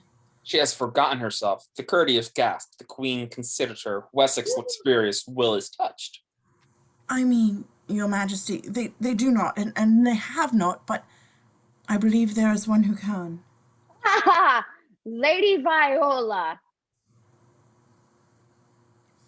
is young in the world, and Your Majesty is wise in it. Nature and truth are the very enemies of play acting. I'll wager my fortune.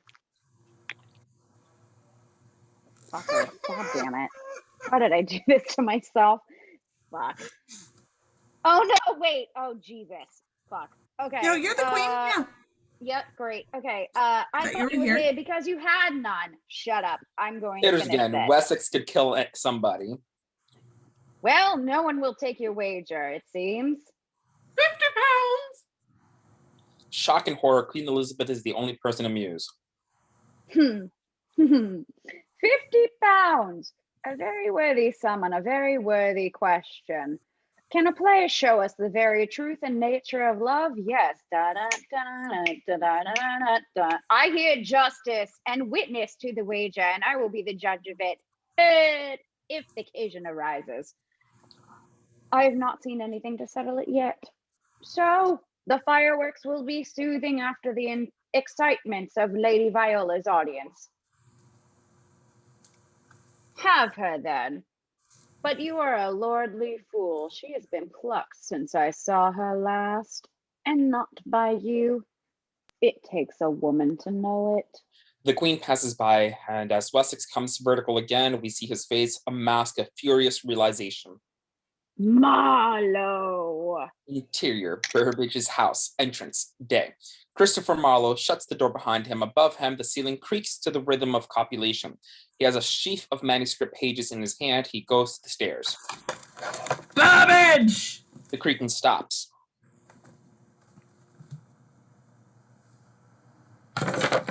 Burbage! Who the hell is there?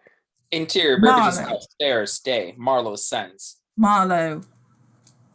Kit?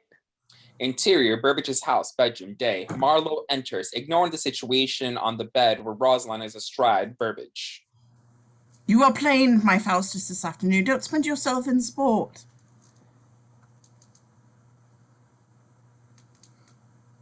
Yeah. Rosaline!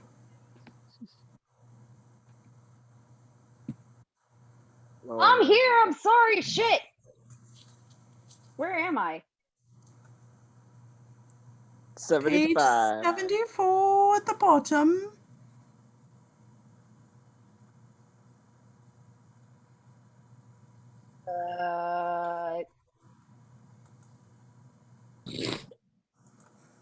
Well, Go for it. this afternoon. We'll still be here this afternoon. What do you want, Kit? My massacre at Paris is complete. You have the last act? You have the money? Tomorrow. Then tomorrow you have the pages. Wait! Will you desist? £20 on delivery. What is money to me like this? Besides, if I need a play, I have another waiting a comedy by Shakespeare. Romeo. He gave it to Pinslow. Never! Well, I am at Deptford now. I leave my respects, Miss Rosalind. I gave Shakespeare 2 sovereigns for Romeo. You did, but Ned Allen and the Admiral's men have the plane of it at the Rose. Treachery?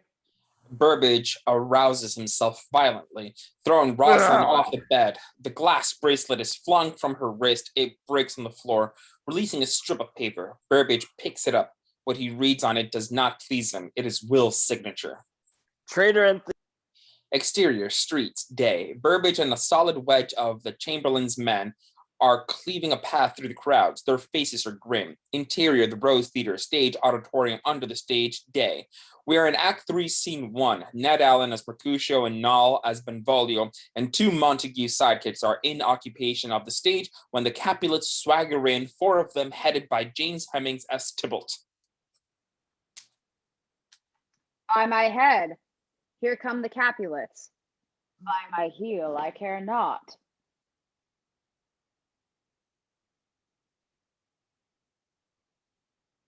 Well, damn it, Tybalt. Are you going to tell me how it is, or what? Follow me close, for I will speak to them. Gentlemen, good in a word with one of you. Ned comes out of character, Are you going to do it like that? and before the humble doctor can reply, Ned continues. And but with one word, one of us, couple it with something. A word and a blow. But suddenly 6 more men on a dog and bait stage, ready to fight. Burbage and the Chamberlain's men have arrived to avenge Burbage's honor with swords, clubs, and a bucket containing pig's swill. Where is that thieving hack who can't keep his pen in his own ink pot? Will has already leaped up onto the stage. What is this rabble? Burbage aims a blow at Will, who ducks and grabs a stave from the nearest actor and parries the blow. He swings at Burbage. A Chamberlain's man swings at Will. Thomas cries out. Someone else slashes the stage hangings, bringing down the drapes, and in a moment, the Admiral's men and the Chamberlain's men, using their much-rehearsed skills, are brawling with weapons and fists, using everything short of unbuttoned rapiers. Crab, the dog, is yapping and snapping at any legs he can reach. Hanslow, a little slow to catch up on the situation, checks the page in his hand. Fenneman, much slower to catch up, watches enthralled. Wonderful, wonderful. And a dog. But now Hanslow has worked out that these actors don't belong, nor does the scene. He enters the fray, but his interest in protecting his property, big burly Ralph is using a couple of unlit torches as weapons. He breaks one of them over an enemy's back, and Hanslow turns on Ralph. Not with my props! Viola is doing well enough, tripping up any enemy with a well-judged stave, and then using it to deflect a blow aimed at Will. Will! What? A literary feud, quite normal. Then he is smashed over the head. He falls off the stage, taking Viola with him. Under the stage is a space known as Hell, and Will shoves Viola into the space. They hid. He gets back onto the stage where the goings-on are worthy of the 4 Musketeers and Robin Hood combined, with Sam Goose dressed as Juliet, fighting with the best of them. There is a stack of cushions stored for the expensive seats, and as the stack is knocked over, Ned, Allen, and others grab cushions to use as shields. Soon, cushions are being ripped, and the air is full of flying feathers. The trap door in the stage opens. Viola heads pops up. She looks around and surrounded by milling legs and floating feathers, a boot catches her sideways and half knocks her wig off. In danger of having her cover blown, she ducks down again, leaving the trap open just nicely for Will to plummet down to it. Interior, the Rose Theater, under the stage, day. I dreamed last night of a shipwreck. You were cast ashore in a far country. They embrace and kiss. In a moment, Oh, they yes. are in a world of their own. Interior, the Rose Theater, under the stage, day. The battle rages. Fenneman, alone now in the auditorium, continues to watch entranced. It's the greatest show he's ever seen. Hanslow is desperately trying to rescue odd props that have been seconded to the fight. Someone picks up a tree that is to be used in Romeo. Hanslow yells. Oh, we need that for the balcony scene. Fenneman notices this, and it rings a distant bell. He looks around, realizes that some of these faces are unfamiliar. The tree comes crashing down on Ralph's head. Fenneman looks at Hanslow. My poor Rose. He collapses onto a broken bench. Fenneman comes over to him, grabs the strip pages from his pocket, and consults them to confirm that he has now begun to suspect that this scene is not in them.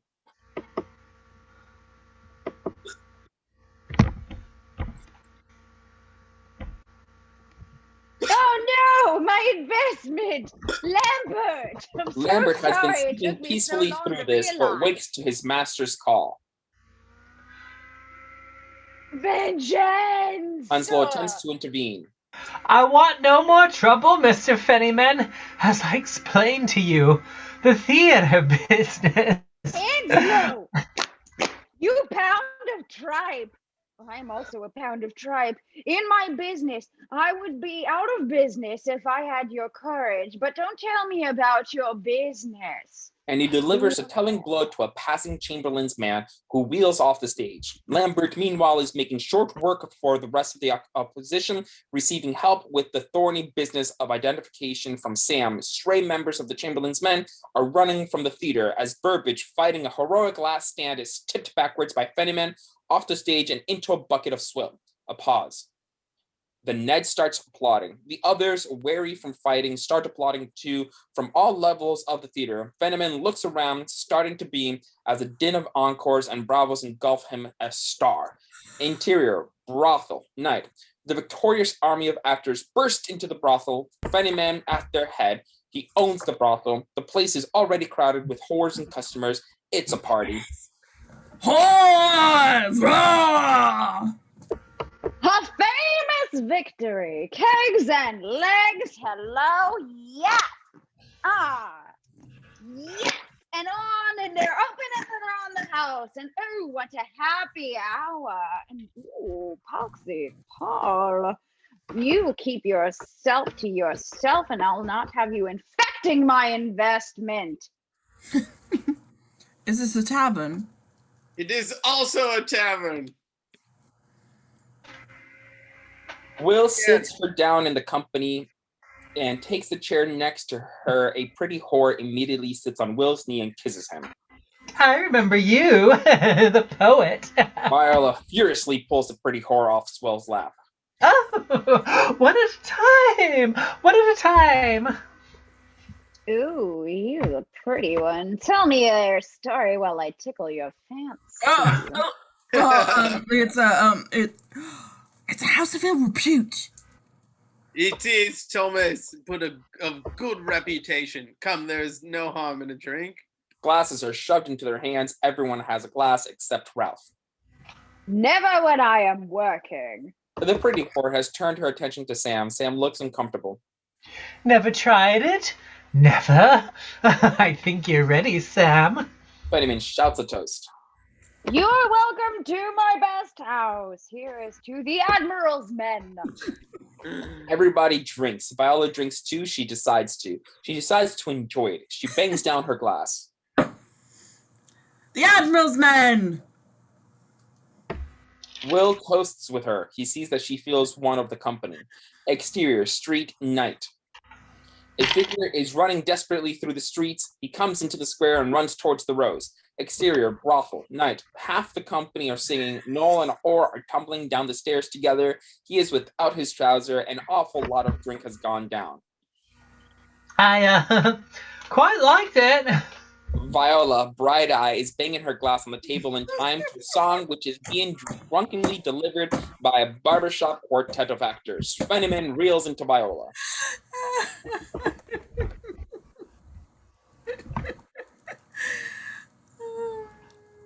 Mr. Fennyman, what was that?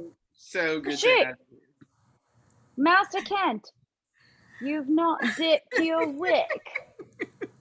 My wig. Master Fennyman, because you love the theatre, you must have a part in my play. I'm writing an apothecary, a small part, a vital role. By heaven, I beg you, I will be your apothecary. In his general enthusiasm, he embraces the next man, who Ralph, stone cold sober. I am to be in your play. And what is this play about?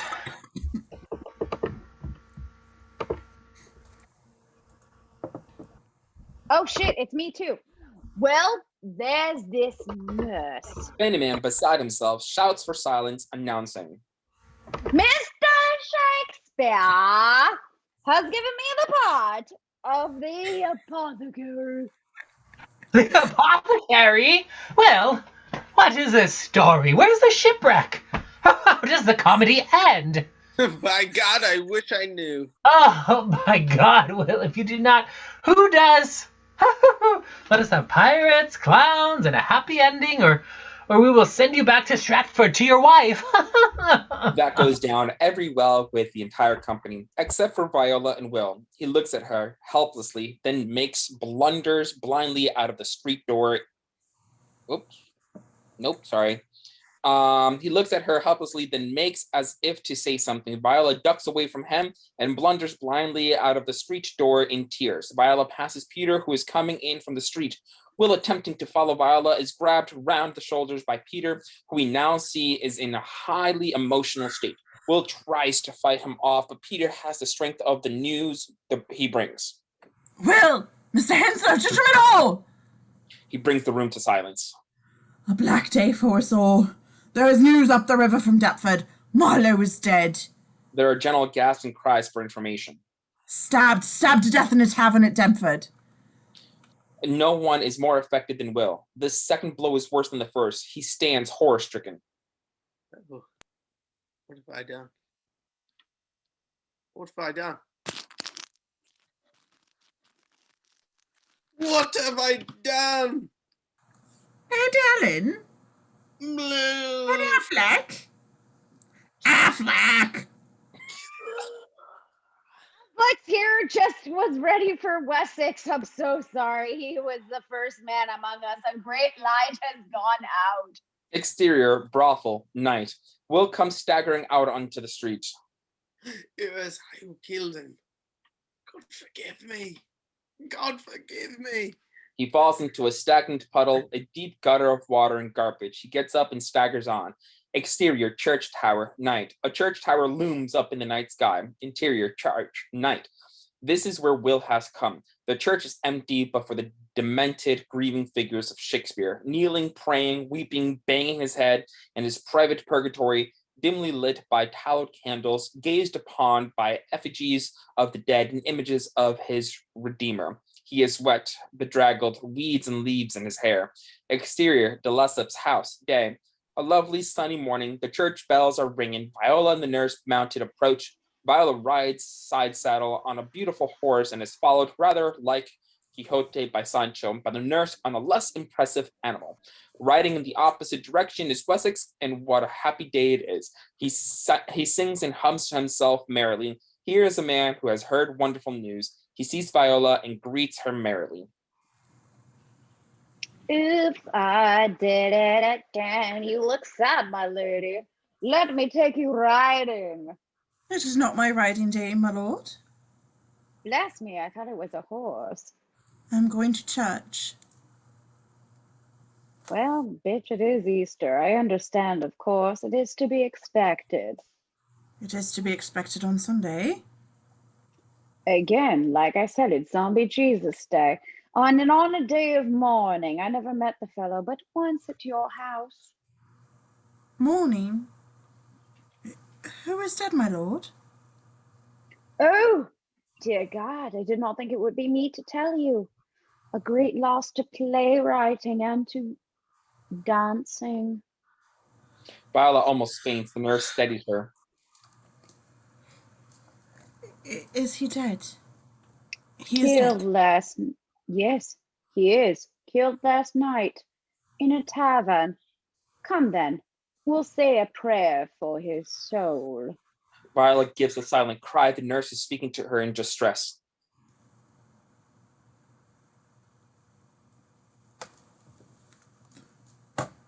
Oh shit. Well, What's fuck. no, Is no, this it's Travis or No, no, myself? no. It's Jared. It's Jared, nurse. Great. Whoa, I missed the nurse part? Where? What page? Tell You're my me about nurse, it, my not lady. Ralph, right? 83. 83, my lady. 83. In the PDF like page thing, whatever. My lady, now is not the time to show your breeding. Continue. Interior church, day. The nurse is holding Viola up as they enter the church. Viola seems catatonic. The nurse lowers her onto a seat and sits down next to her. As they sit, the choir enters singing. Wessex, who is sitting in the next pew, looks about him with interest. He hasn't been in a church for years. What he sees turns him to jelly. He sees Will Shakespeare. Angle on Will. Will is a spectral, bedraggled figure backlit by a great shaft of light. He would look like a ghost at the best of times, and this is the worst. Bleeding from where he has banged his head, bedraggled and ravaged by the night, he stands in a side chapel staring at Wessex. Wessex gasps and sweats and sees Will raise a quivering accusatory finger at him. Wessex cracks. He starts to mumble. Oh, spare me, dear ghost. Spare me for the love of Christ. Now Viola sees Will. She is still paralyzed and seems at first unable to take him in. She watches with detachment as Wessex starts to back out of the church, finally running in terror.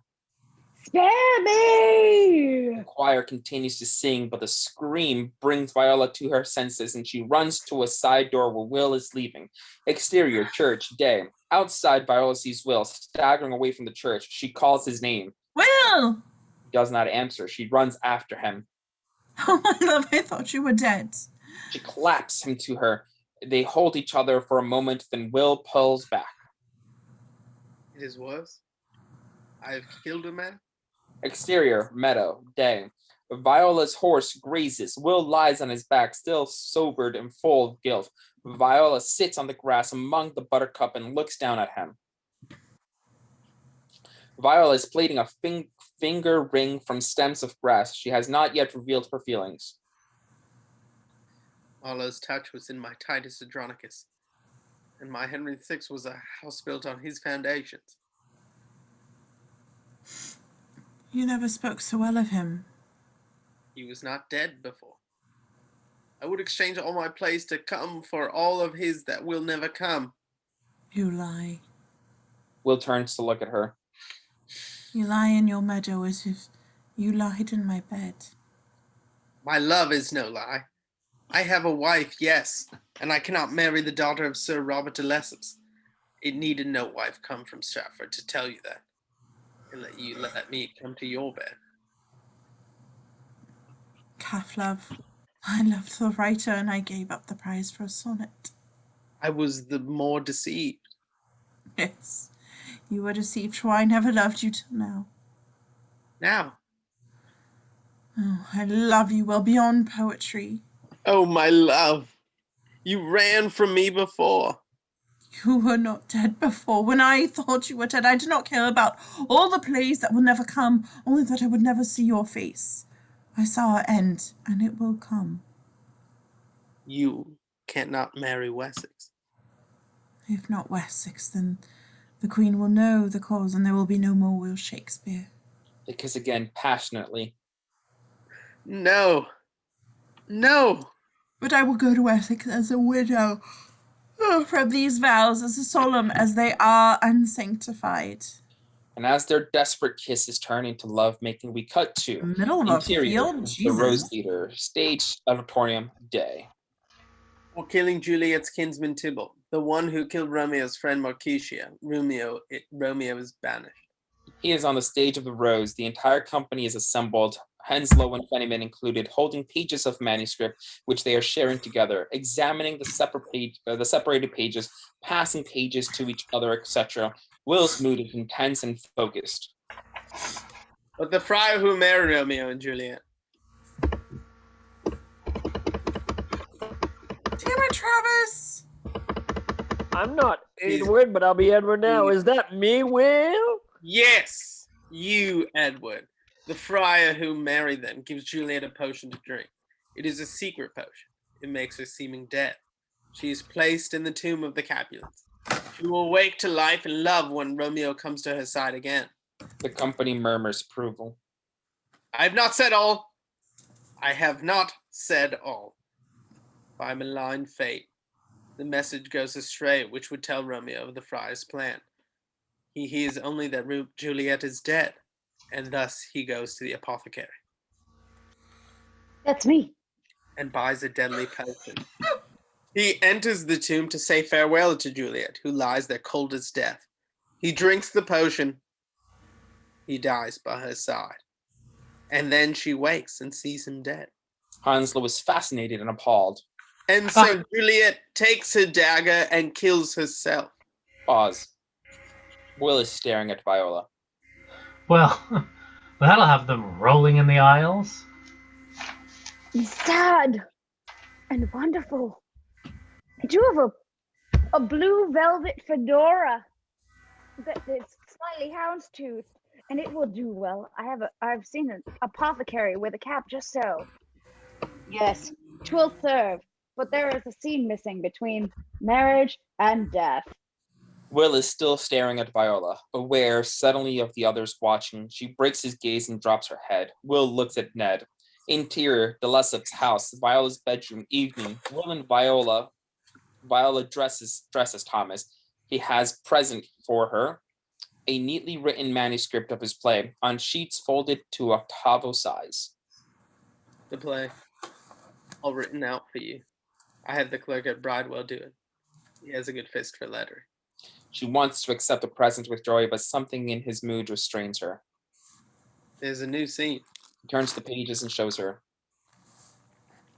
Will you read it for me? Wilt thou be gone? It is not yet near day. It was the nightingale and not the lark that pierced the fearful hollow of thine ear. Nightly she sings on yon pomegranate tree. Believe me, love, it was the nightingale. It was the lark, the herald of the morn, no nightingale. Look, love, what envious streaks do lace the severing clouds of yonder east. Night's candles are burnt out, and Jacunde stands tiptoe on the misty mountain tops. It must be gone and live, or stay and die. The words of the scene become Will's and Viola's, their way of saying the farewell they cannot utter. Yon light is not daylight. I know it, and it is some meteor that the sun exhales to be to thee this night a torchbearer. Interior, the Rose Theater backstage day. Thomas, somewhere behind and up above the stage, in a deserted corner among rigging, bits of scenery, etc. They speak the lines and we hardly know ourselves whether it is rehearsal or lovemaking. But after a few moments, it is definitely lovemaking. Their clothes start coming away, their words interrupted by kisses. Thou needest not to be gone. I have more care and more to go. Come, death, and welcome. Juliet wills it so. How's it, my soul? Let's talk. It is not the day. By now, her loosened bosom bandage has been pulled away, and Will passionately embraces her nakedness. And into this heaving composition comes a little white mouse, unseen by them, climbing through a knot hole in the planking behind Viola's head. And no, my bubbies! He sees my bubbies! Human eye, and we do not need to be told it is John Webster's. Webster takes his eye away from the peephole and frowns, thinking it out. Exterior, alleyway, day. Tinley puts a coin in Webster's hand. You will go far, I fear. Webster, You will. I hope we work together here again. Tinley walks away. Exterior, the Rose Theater day. A man is pacing up and down in a sort of agony. He is muttering. He is glancing at a sheet of paper. He is Fennyman, rehearsing the important role of the apothecary for which he has a special voice. Such as mortal drugs I have, but Mantua's law is death to any he that utters them. Then him, then me. Put this in any liquid thing and you will, He has dried up. He curses, the terror and despair. fuck, shit, balls. Such mortal drugs I have. What is it? He is What is so it? wrapped up in all of this that he simply does not notice when Wessex rides up to the main entrance, dismounts, and walks inside. Interior, the Rose Theater, stage, auditorium day. Among the audiences are Henslow, a few actors, and John Webster, who sees Wessex and jumps up and goes to him. My lord. Shakespeare, Everything stops. you upstart inky pup. I will now show you your place, which is in hell. You are on my ground. By God, I'll fight the lot of you. Will draws Where the his sword. fuck is my I am pen? more than enough. Viola reacts. She almost gives herself away, but the fight has started. Wessex slashes at Will. Will knows how to fight. He parries and thrusts. Wessex is surprised. The fight goes fast and furious around the stage until Will thrusts accurately at Wessex's chest and would have killed him but for the button on his sword point. Wessex grapples with him, and now it has become a parody of the Hamlet duel. Wessex's unbuttoned sword falls to the ground. Will puts his foot on it, tosses Wessex his own safe sword, picks up Wessex's sword, and continues the fight until he has Wessex at his mercy. Will has fought with a passionate rage that has everybody staring at him. Now the look in his eyes is merciless. Oh, absent friends, this is the murder of Kit Marlowe. Ned Allen comes forward looking worried and dubious. Will! I rejoiced his death because I thought it was yours. That is all I know of Marlowe. It's true, Will. It was a tavern brawl. Marlowe attacked and got his own knife in the eye. A quarrel about the bill. The bill? Oh, vanity! Vanity! Not the billing, the bill. Will steps back and sinks to his knees. His relief could not be greater. Oh, God. I am free of it. Wessex gets to his feet. Tinley enters the auditorium from the public entrance. Close it. My Lord Wessex? Close it. Take it down, stone by stone. I want it plowed into the ground and sown with quick time. Wessex storms out past the bewildered Tinley. Mr. Tilney! Oh, what is this? Sedition and indecency. What? Master of the revels, sir, over here, sir. Where, boy? I saw her bubbies. A woman? On the stage? A woman? I swear it. The company of actors are dumbstruck, no more than Viola. So, Henslow, I say this theater is closed. On the authority of the powers invested in my but the court, I close this theater. Why so? For lewdness and unshamefulness and unshamefacedness, for displaying the female on the public stage. Tinley is unstoppable. He jumps on the stage and seizes Sam Goose. Before Webster or anyone can intervene, Tinley pulls up his skirt, ignoring Sam, rather guttural yell of protest, and pulls down Sam's drawers. Tinley's face is a study, so is everybody else's. Webster rolls his eye, oh, these stupid grown-ups, and deftly throws one of his mice onto Romeo's hair. Viola gives a shrill scream. The startled muse descends her neck via Viola's ear. beats an entry into her collar, by which time Viola has gone berserk and torn off her wig. Her hair is pinned up, but there is no question her gender. Will is paralyzed. Viola gives him a look of terrible despair and apology. Not him, her. He's a woman? By now, the scene is playing to a crowded theater, or so it seems. That's who I meant. This theater is closed. Notice will be posted. Sam has picked himself up and his drawers. Ned, I swear, I knew nothing of this. Nobody knew. He did. I saw him kissing her boobies. Everybody looks at Will, who stares at Viola, helpless. Closed! Closed! Mark you, Henslow! Tilney turns on his heel and leaves in triumph. The company is still poleaxed. It is over.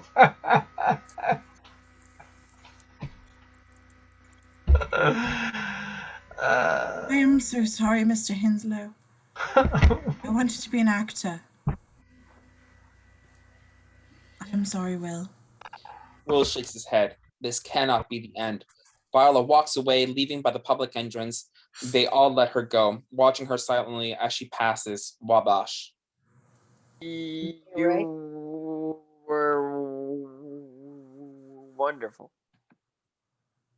Thank you. As she is leaving, Will comes to life. He starts off towards her, but his progress is halted by a sock to the jaw from Ned Allen. Will falls down in the dust. Fennyman enters, still bent over his sheet of paper, mumbling his precious lines. When he reaches the groundling's yard, he finds to his surprise the whole company is standing about in attitudes of despair or worse. Fennyman looks around. Everything all right? Exterior, the Rose Theater, evening. The closure notice is nailed to the door. Interior, the Lessup's house. Viola's bedroom, night. Viola in her nightdress is reading by candlelit. She's reading her private manuscript of Romeo and Juliet and rereading. Next to her is a tray of covered dishes. The nurse enters and looks at her sympathetically. She lifts the tray. She realizes it is heavy. She puts it down and raises the covers and sees that Viola has eaten nothing. She looks at Viola's tears, but there is nothing to be said. Interior, tavern, day. They are all there, the Admiral's men, including Will and Henslow, drowning their sorrow. Everyone is drunk. Fennyman is also there, taking the disaster somewhat selfishly. Oh, it would have been good. Oh, it would have been fucking great. He hands a flask to Ralph, who is in a similar mood. So would I. I would have been fucking good. Ralph contemplates the flask and, since he's not working, takes a swig. A moment later, he keels over, rigid as a pole. The street door crashes open. Burbage enters. Behind him enter a solid wedge of Chamberlain's men, sober, faced, several with black eyes and bandages round their heads. Lambert, Fennyman's henchman and killer, puts down his tankard and comes forward, casually kicking chairs and tables out of his way. Kill him. Lambert reaches up to the wall over the bar and takes down one of the ceremonial weapons hanging there, a battle axe. But Burbage has flintlock pistol stuck into his sash. Burbage draws and the pistol roars, shooting flames. Lambert curses, drops the axe, nurses his wounded hand. Burbage puts the pistol back into his sash. Ned Allen is half drunk at a table. He staggers to his feet. He faces Burbage. Well, Burbage, you never did know when your scene was over. Oh, that You're is gonna me. read my goddamn fucking part? Fucking Travis? Fuck the You fuck read right it. off. You read it. I say. Well, Burbage. Well, Travis. You never did know when your scene was over or when your scene had even begun. how true, but that can't wait. The master of rebels despises us for vagrants, tinkers, and peddlers of bombast. But my father, James Burrage, had the first license to make the company of players from Her Majesty, and he drew from her poets the literature of the age. Their fame will be our fame. So let them all know we were men of parts. We are brotherhood, and we will be a profession. Will Shakespeare has a play. I have a theater. The curtain is yours. Exterior, the curtain theater, day. A strong wind is blowing through the trees. A boy with a paste pot and a bundle of flyers is having trouble pasting a flyer on the wall of the building. A gust of wind scatters the bundle and sends a couple of dozen flyers flying into the sky. The boy with the paste pot runs around trying to recover those he can. We look at the poster. It says, by permission of Mr. Burbage, a Hugh Fenneman production of Mr. Hanslow's presentation of the Admiral's men's in performance of the excellent and lamentable tragedy of Romeo and Juliet, with Mr. Fenneman as the apothecary. Will comes out of the theater and passes the poster. He walks on without looking at it. A voice calls after him. Will, Will does not turn to look at him. we'll be needing a Romeo. Will carries on walking.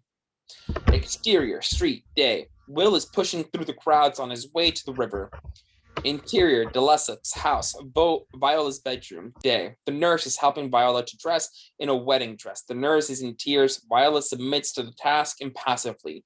Exterior, the river, day. Will is climbing down the ladder to the waiting boats. Interior, de Lesseps' house, hall, day. Wessex, dressed to be a bridegroom, is concluding his negotiations with de Lesseps. While Lady de Lesseps weeps, de Lesseps is signing papers. There's a money chest too.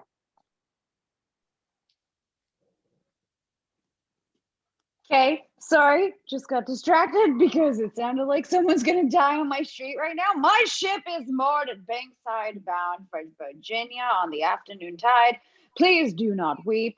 Lady de Lesseps, you are gaining a colony. And you are gaining 5,000 pounds, my lord, by these drafts in my hand. Yeah, well, would you oblige me 50 or so in gold, or just to settle my accounts with the dockside? De Lesseps sighs and unlocks his money chest. Wessex places his empty purse on the desk. Oh, look, here she comes. Viola has appeared at the top of the stairs with the nurse. Good morning, my lord. I see you are open for business, so let's to church.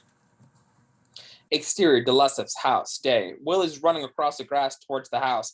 As he crosses the bridge over the moat, a carriage bears down on him, and he has to flatten himself against the wall of the gatehouse as the carriage passes, taking Wessex and his bride to church. Will's face as he watches the carriage disappear, distant bells begin to peal. Exterior, church door, day. The bells announce the completion of the marriage as Wessex and the new Lady Wessex leave the church. Viola's veil is flying in the wind, and beneath it we can just see Viola's unhappy face. The de Lesseps family and entourage is applauding. Wessex beams with satisfaction. Suddenly, the sky and the wind deliver a message. A flyer from the curtain slaps against Wessex's face. He claws at it and tries to throw it away. The wind delivers it to Viola's bosom. She takes it up and reads it, and passes it to the nurse. Wessex descends the steps to where the curtain carriage awaits the bride and groom. He gallantly holds the door for Viola to enter. She climbs aboard. Wessex makes to follow her. My lord! The nurse grabs him in a moving embrace to Wessex's discomfort. Be good to her, my lord!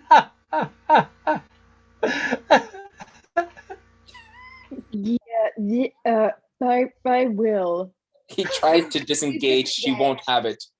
Please, God please, bless you! disengage. Please. Please. Disengage. Let go. Bitch, let go. Bless you! Thank you.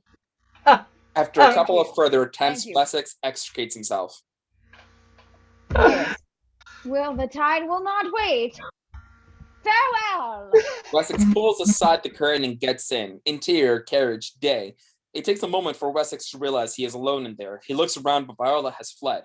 Exterior, the curtain theater, day. Hundreds of people are converging on the theater. Among them is the Puritan Makepeace, vainly exhorting the crowds to run away from sin. Fear not the rebels. Oh wait, wrong one. Licentiousness is made of show. Vice is a show. Vanity and pride likewise made a show. This is the very business of show. A makepiece is being carried inexorably through the main doors of the theater. Interior, the current theater backstage day. The Admiral's men are all in costume and are in a buzz of nervous excitement. Alan, dressed for Mercutio, is given last-minute instructions to Peter. James and John Hemmings are arguing about the timing of their entrance. Fennyman, in his apothecary's cap, is agonizing over his lines. Wabash is stuttering over his. Alone in his dejection in the midst of all this is Will, dressed for Romeo. Fennyman approaches him, apothecary cap in hand. Is this all right? Will nods, miserable. Sam has found a private corner. He is gargling into a basin. He looks worried and furtive. Interior, the curtain theater, auditorium, day. The audience is gathering.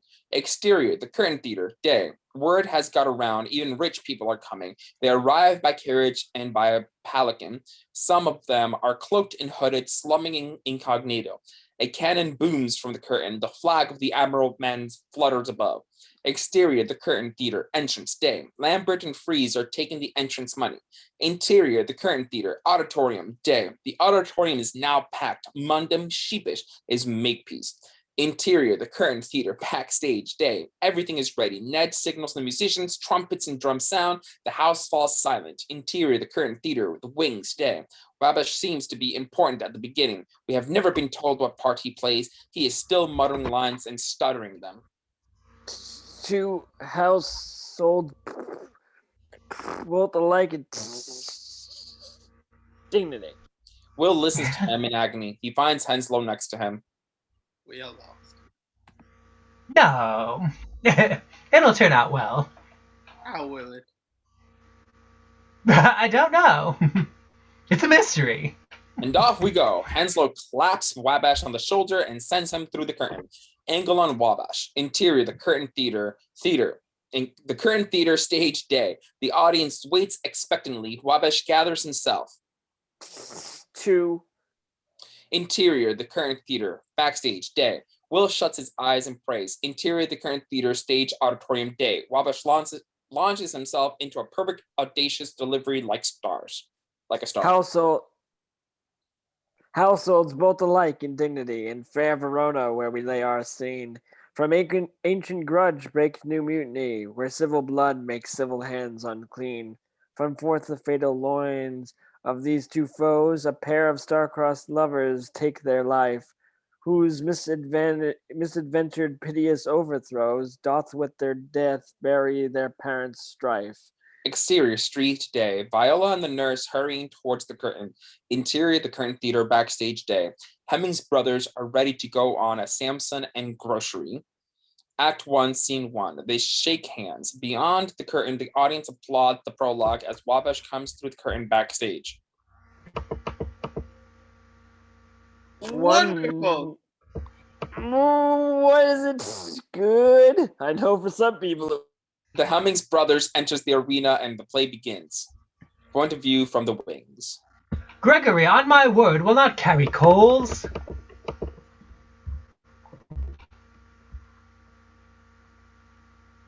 We shall not carry any of them. Damn it, Travis, that's still you. I'm not Greg. Oh, I am. Not for then we should be colliers. Will looks as if he would rather be dead. Sam Goose approaches. Will nervously. Master Shakespeare. Luck be with you, Sam. Sam? It's not my fault, Master Shakespeare. I could do it yesterday. Sam! Do me a speech. Do me a line. Parting is such a sweet sorrow. Henslow has been overhearing. Another little problem. What do we do now? The show must, you know. Go on. Julia does not come on for 20 pages. It'll be all right. How will it? I don't know. It's a mystery. And he makes his way towards the front of the house. Exterior street day. A furious Wessex is hurrying along the road to the theater. Interior, the current theater, auditorium stage day. Viola and the nurse are arriving and looking for a seat in the gallery. Burbage and his men are standing at the back behind the people seated in the gallery. The first scene of the play is continuing.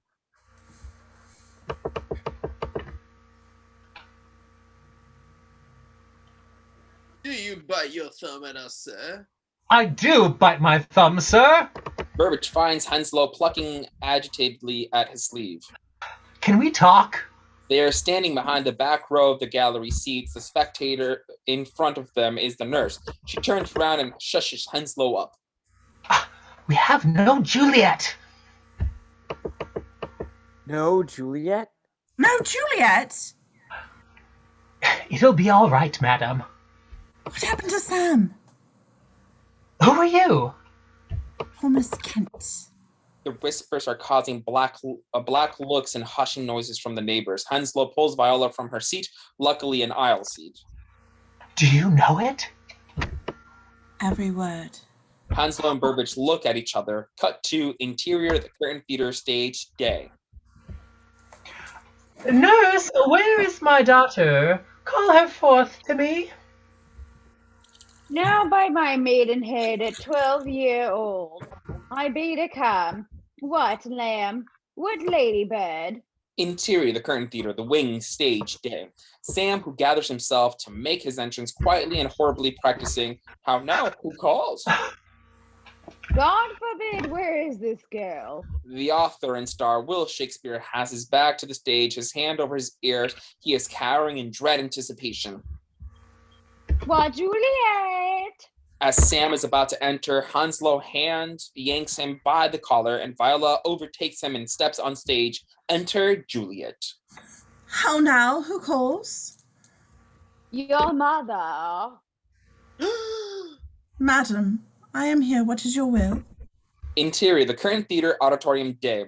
There is a collective gasp. Nobody has ever seen a boy player like this.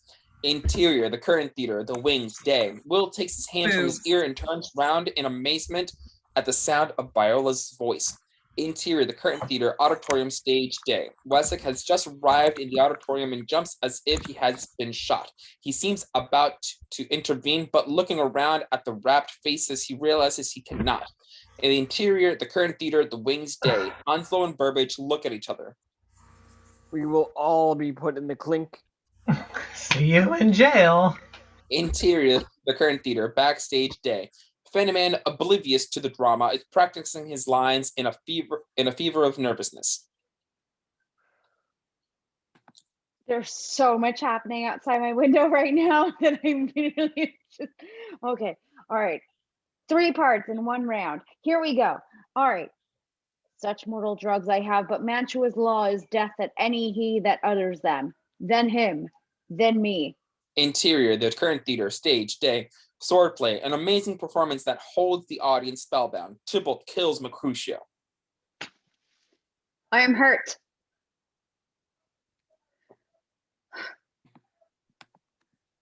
Courage, man. The hurt cannot be much.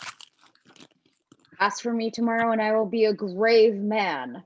A roll of thunder over the heads of the audience, far above the thatched roof of the theater. Clouds are gathering in the sky. On stage, Mercutio is in Romeo's arms, but the tone of the playing is unlike anything we have seen before, without bombast, intense and real, and the audience is quiet and attentive. Why the devil did you come between us?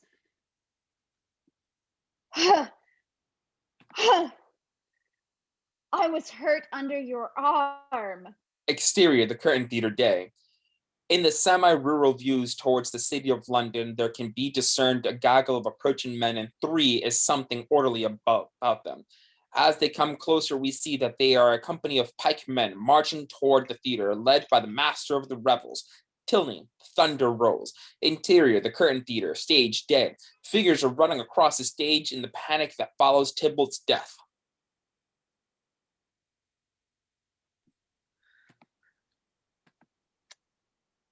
Still, where am I at now? Romeo, away, begone. The citizens are up and Tybalt is slain. Stand not amazed. The prince will doom thee death if thou art taken. Hence, begone away.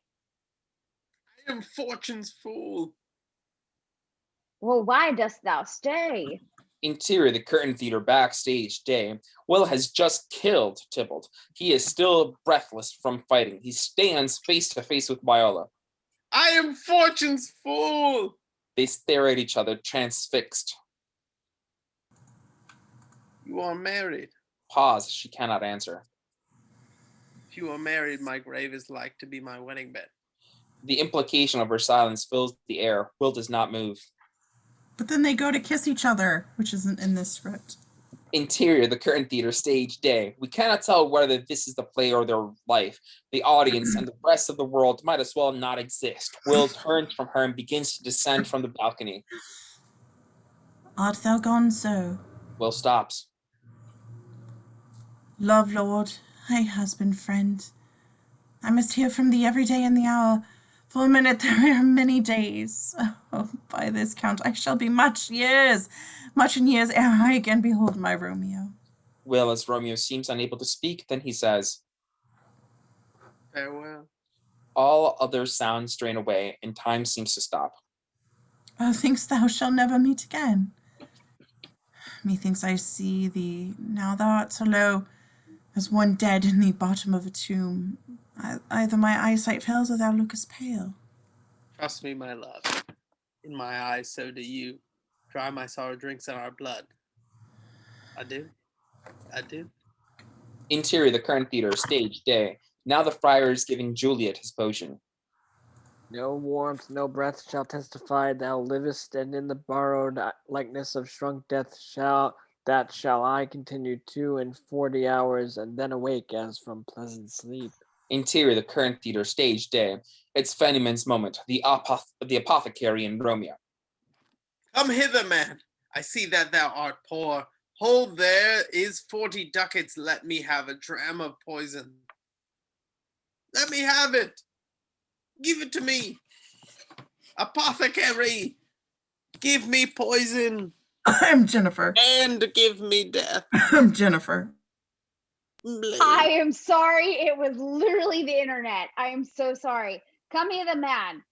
Yes, such mortal drugs I have, but Mantua's law is death to any that he who utters them. Feniman has cut in several lines early, but his conviction is astonishing. My poverty, but not my will, consents. I pay thy poverty and not thy will. Exterior street, near the Curtain Theater day. Tilney on the march. His hand grips a copy of the Curtain flyer. Interior, the Curtain Theater stage day. Juliet lies dead. She lies on top of her tomb, lying in stage, her best dress, her hair done, her hands in prayer at her breast. Her eyes closed. Romeo has fond her like this. Eyes, your last. Arms, take your last embrace. And lips, oh, you the doors of breath seal with a righteous kiss, a dateless bargain to engrossing death. Come, bitter conduct, come, unsavory guide, thou desperate pilot now. Once run on the dashing rocks, thy seasick weary bark. As Will embraces her, Viola's eyes flicker open, shielded by Will from the audience, and the lovers look at each other for a moment as Will and Viola rather than as Romeo and Juliet. Their eyes are wet with tears. Interior, the Curtain Theater, auditorium day. Burbage and Rosalind are watching. Interior, the Curtain Theater, auditorium day. Kemp is watching. Interior, the Curtain Theater, auditorium day. We see that in the audience are several of the whores we recognize from the brothel. They are weeping openly. Interior, Curtain Theater, stage day. Will is raising the fatal drug in a last toast. Here's to my love.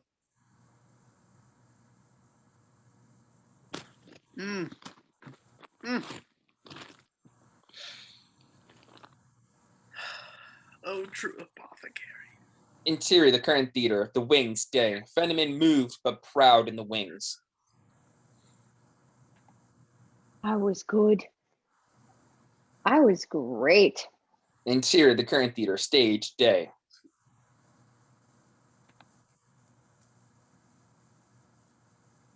tracks are quick. Thus, the kiss I die. And he dies. Interior, the current theater, auditorium, day. The nurse is weeping too. Interior, the current theater, stage, day. Juliet wakes up with a start. Where is my lord? I do remember where I should be, and there I am. Where is my Romeo? Interior, the current theater, auditorium, day. Dad! Interior, the current theater, stage, day. What here? A club close to my true love's hand. Poison I see hath been his timeless end. Interior, the current theater, stage, day. Juliet takes Romeo's dagger. Oh, happy dagger! This is thy death, thy sheath. There rest and let me die. She stabs herself and dies. The inner curtain closes over the tomb. Interior, the current theater, stage, auditorium, day. High angle on audience and stage. The prince, played by Wabash, is having the last word. For never was a story of more woo than this of Juliet and her Romeo. The end. There is complete silence. The actors are worried, but then the audience goes mad with applause. Interior, the current theater, the inner curtain, stage, day. The inner curtain opens, but Will and Viola are in a play of their own, embracing and kissing passionately, making their own farewell. Hanslow is too stunned and moved to react at first, then he looks at the audience and the penny drops. It's a hit. Interior, the current theater, auditorium, stage, day. The audience roars. Will, Viola, and the company come forward to meet the applause. Tilney and his men burst in. Tinley jumps onto the stage where the Admiral's men are taking their bows. Tinley's cops ring the stage facing inward. I arrest you in the name of Queen Elizabeth. The audience goes quiet. Burbage jumps out of the audience onto the stage. Arrest who, Mr. Tinley? Everybody. The Admiral's men, the Chamberlain's men, and every one of you ne'er-do-wells who stands in contempt of the authority invested in me by Her Majesty. Contempt, you closed the rose. I have not opened it. Tinley is at a loss, but only for a moment. That woman is a woman! The entire audience and the actors recoil and gasp. The nurse crosses herself.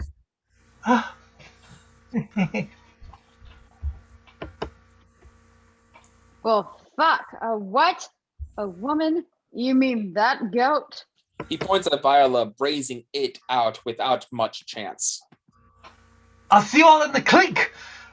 In the name of Her Majesty Queen Elizabeth! And an authoritative voice from the audience interrupts him. Well, have care with my name. You will wear it out. There is a general parting of the waves, soldiers and actors, a general backing off and bowing as Queen Elizabeth takes the limelight. The Queen of England does not attend exhibitions of public lewdness to something out of joint. So come here, Master Kent. Let me look at you. Viola comes forward and is about to curtsy when she catches the Queen's eyes, an arresting eye, which arrests the curtsy and turns it into a sweeping bow. Yes. Tell me about that bow. Yes. The illusion is remarkable, and your error, Mr. Tilney, is easily forgiven, but I know something of a woman in a man's profession.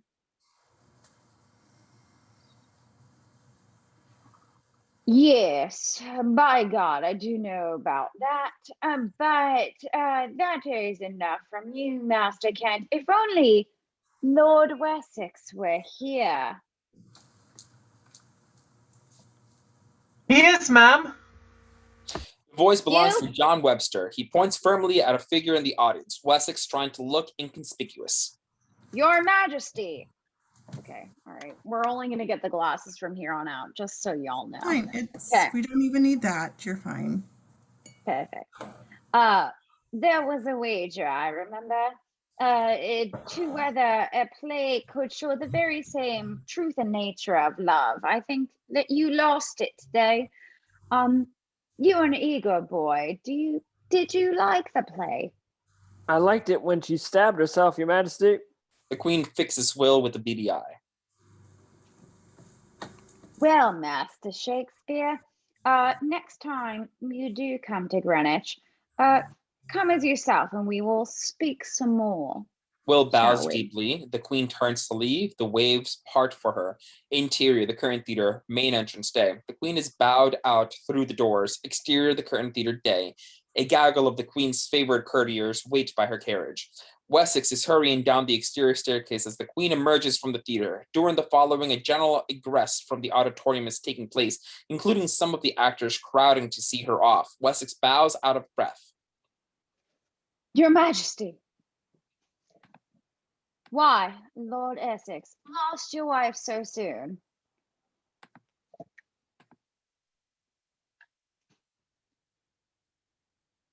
Well, seen description. Are you going to tell me? Oh, I am indeed a bride short. Oh shit, I'm so sorry.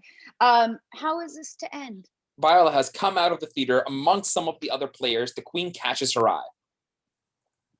Well, as stories when love's denied, with tears and a journey. Those who gone have joined in a marriage, not even what I can put asunder. And Lord Wessex, as I have foretold, has lost his wife in the playhouse, so go make your farewell and send her out. It's time to settle accounts. So how much was the wager? 50 shillings. Pounds. Well, give it right to Master Kent. He will see it rightfully home. Wessex gives his And- purse to Viola. You are not wrong, sir. And tell Shakespeare something more cheerful next for 12th night, which is what Viola is my fucking name from. The queen proceeds towards her carriage. There is an enormous puddle between her and her carriage. The queen hesitates for a fraction and then marches through the puddle as cloaks descend upon it. Too late. Too late. She splashes her way into her carriage, which departs. Interior, the curtain theater, stage, day.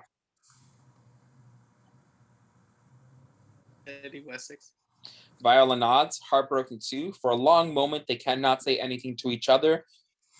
She holds up Wessex's purse. A higher player no longer. £50, Will, for the poet of true love. I am done with theater. The playhouse is for dreamers. Look where the dream has brought us. It was we ourselves that did that, and for my life to come I would not have it otherwise.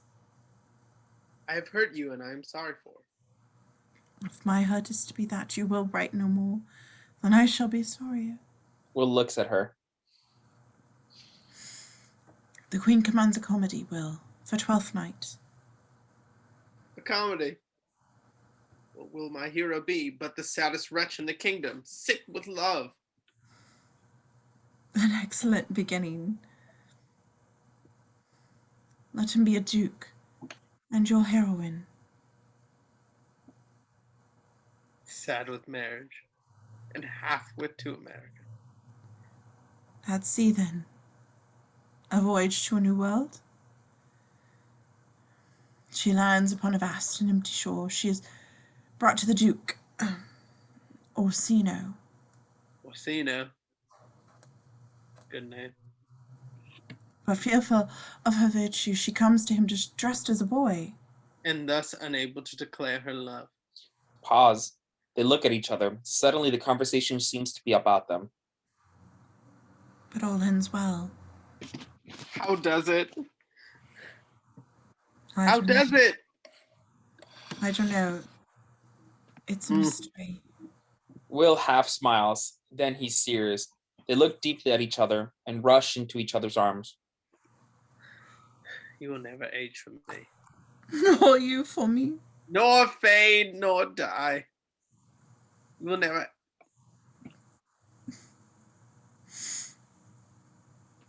You'll never anything for me. Goodbye, my love. 1,000 times goodbye. Write me well. She kisses him with finality, then turns and runs from him. Will watches as she goes. Interior, Will's room. day. A blank page. A hand is writing. 12th night. We see Will sitting at his table. My story starts at sea. A perilous voyage to an unknown land. A shipwreck. Exterior, underwater, day. 2 figures plunge into the water. The wild waters roar and heave. Brave vessel is dashed all to pieces, and all the helpless souls within her drowned. Interior, Will's room, day. Will at his table writing. All saved one. A lady. Exterior, underwater, day. Viola in the water. Whose soul is greater than the ocean, and her spirit stronger than the sea's embrace. Not for her watery end, but a new life beginning on a stranger shore. Exterior, beach, day. Viola is walking up a vast and empty beach. It will be a love story, for she will be my heroine for a whole time. Interior, Will's room, day. Will looks up from the table. And her name will be Viola. He looks down at the paper and writes Viola. Then, what country friends is this? Exterior, beach, day. Dissolve slowly to Viola, walking away up the beach towards her brave new world. Finn. And her name will be Anne. Anne.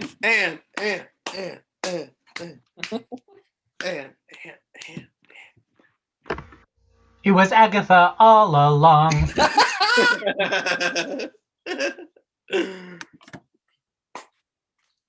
Woohoo! Woo! I always wanted a sequel for this movie because I I wanted to see did what they Yes, would do. I know, with me 12th too. Night. Yeah. Well, anyway, Always bothers me. For those of you watching, thank you for watching. We'll see you next time.